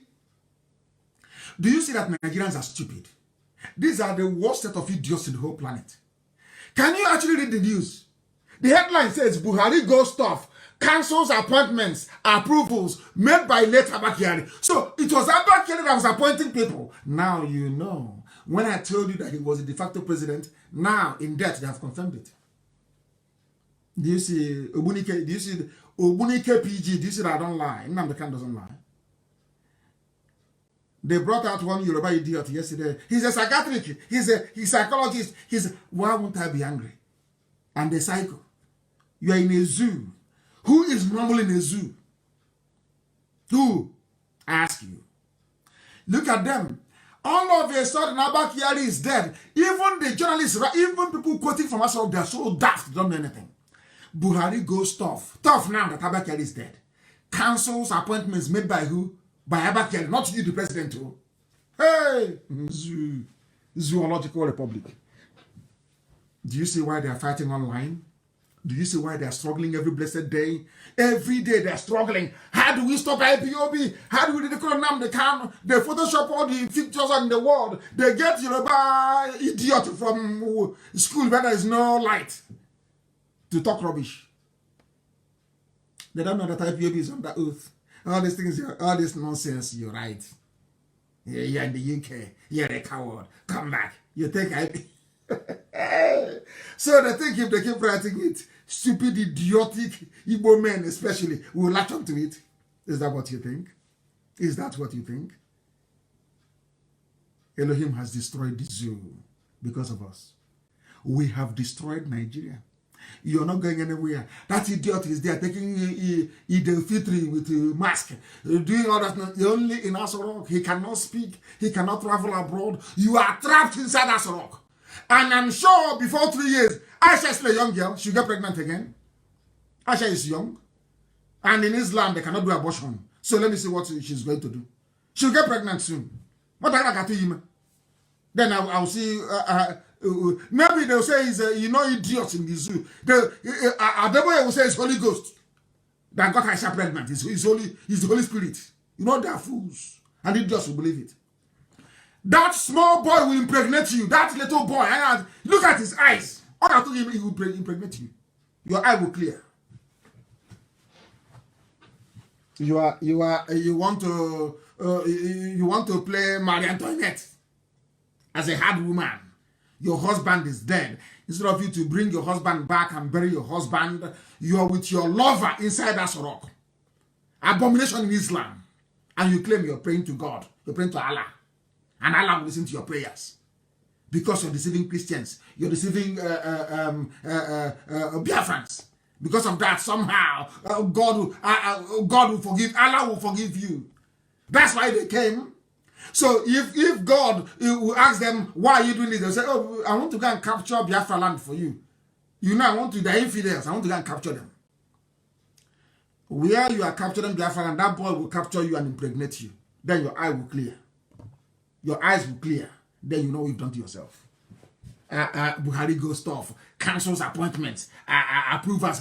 So it was Abba Kyari that was appointing people. Now you people agree. Now you people agree. We have destroyed the zoo. We have completely destroyed the zoo. It's gone. This is not for envy or jealousy. If you like as an Igbo idiot, be as envious as you like. Let that envy kill you. You can never be like us. Never, ever, ever. Buhari go tough when Abba Kyari is dead. And we have degrees, yeah? You read in Cambridge and in Oxford and in Princeton, in Harvard. Yes? Your common brain cannot tell you what is going on. So you cannot you cannot ask yourself, how come you're cancelling appointments and approvals made by late Abba Kyari when you're the president and you're alive? Oh, I know Mr. President. He's a good... Which Mr. President or Mrs. President? Is it like you're talking about? All of you are cowards, afraid of falling. That's why you're betrayers. More they betrayed IPOB, betrayed me. With the governors, they betrayed me. They wanted me to be killed because I told them Fulani was coming to kill everybody. Now the Fulani has come. Now they're building a gate at a head bridge. Hey! Yoruba will say Okpare, isn't it? I say Okpare or Akari, I don't know which one it is. Okpare, I know his leg. Leg has decayed. Is it not Okpare? Leg has decayed. There is also a video. Show them how they do it. Amaka, please post it. Let them see. The young Bobo with Aisha. This boy, people are busy doing Yahoo 419, asking old 90-year-old white women to marry them, that they're in love with them. When this boy came from this is not Jubilee, of course, because Jubilee is dead. Came from nowhere. He gets money, pretends to be a president, and sleeping with the wife of a president of a country. all of the, and the country thinks he's the president. He's having fun. This is proper Yahoo, proper 419. This is it. And all of you claim you're smart in the zoo, you're intelligent. Look at the pictures, I posted them. Repost those pictures and tell me if that's an 80-year-old man, 80-year-old Buhari. Tell me, with double kidney failure, brain damage, tumor in the brain. I have his hospital records. Mad people everywhere. Lunatics. Is that an 80-year-old man? Is that man, is this boy 80? No wonder Aisha is shining. How why will she shine? Well, my fresh blood, they blamed her in a zoo back walk. Mad people everywhere. We must continue. Look at the Photoshop pictures. And I challenge them. Show me Aisha Buhari with dead Buhari before 2017. Get me a picture of Aisha Buhari doing lovey-dovey with the old dead Buhari before 2017. I am begging anybody to bring it. You don't have it. Idiots who do Zoom tomorrow. Mr. President is a good man. I want to direct it to Mr. President. Because Yoruba is ashamed of themselves. If I were to be a Yoruba man, they'll promote me. They'll say, how can, hey, Omo Igbo, hey, Omo Igbo, we can't promote him more. You don't know that? You know, this is jealous Yoruba style. You know, Igbo, we do our own little greed, as they're doing in Ambubre greed. And Choncho, and Yubu. Yoruba give you the raw one. The raw jealousy and envy. They're wondering how come, out of all the people to be saying this, how come it's Nnamdi Kanu? If I were to be a Yoruba person by now, oh my goodness. You pay ticket to come and see me. You pay to come to see me. Because I'm not from them. That's why they behave the way they do. Very vindictive and evil. Not all of them, it's the media I'm talking about. Look at the picture with the coat of arms on the rug. Look at his cheeks. To tell you he's wearing a mask. Look at his cheeks. Look at it. Puffed out like puff puff. Look at it. Can't you see it? Nigerians, are you all of you blind? 200 million people, are all of you blind? Are you all very stupid? You cannot see? Can't you see the picture? Not again at the every night, this boy. Hey! Some people are lucky. God bless me comes in many ways. So there's no greater God bless me than this one. This boy. Hey! Some of you are going to redeem, plan to go to heaven. The boy is in Asorok. Jida is around full time in Asorok. He is living life. Full time in Asorok. And you're running around doing one Nigeria with APC. Your age mate is in Asorok. Holding down Aisha. You're busy running around with laptop. Doing Iraq. 3K a week. You're doing 3,000. Your age mate is in Asorok. Keeping Aisha honest. And you're there doing Iraq for 3,000 a week. I believe in Nigeria. Don't go to Niger Delta, it's because of their oil. Your age mate is in Asorok. Look at him. Shining. Aisha is shining. Everybody is clean and shining. Hey. Nigeria is a drama, I'm telling you. One massive drama, zoological republic. And who will be there to support them with BBC Igbo? Supporting Yoruba papers, BBC Igbo. There was something I wanted to preach this very day. Hey! Oh, there's no time. I have to make an exception. That is a very particularly important preaching I wanted to make. To let the people understand, I think I must preach it this very day. I will preach it because they have turned Ubunike into another new Sokoto. Maybe as we have Katsina Allah in Benue State, we now have Sokoto Allah in Ubunike. That will be their new name, Sokoto Allah. They have now given it to hey, unbelievable. Unbelievable. But I must praise Iseluku people. I must praise the Iseluku kingdom because they have rejected Miet Yala money. They have. And the reason I'm saying this, I have to preach this gospel. Must preach it. Miet Yala went to Iseluku and Iseluku said no. Iseluku said no, we don't want to have it. We don't want you here. We don't want. No market. No Hausa market. No, sorry, Hausa. Hausa blood are victims. It's not Fulani market. Yoruba, you are busy dividing us. You come, you say Southeast. Now we now have Middle East. We used to have East Central, the Southeast, South, up South, down South, East South, West South, everything. But Yoruba people were never one people before.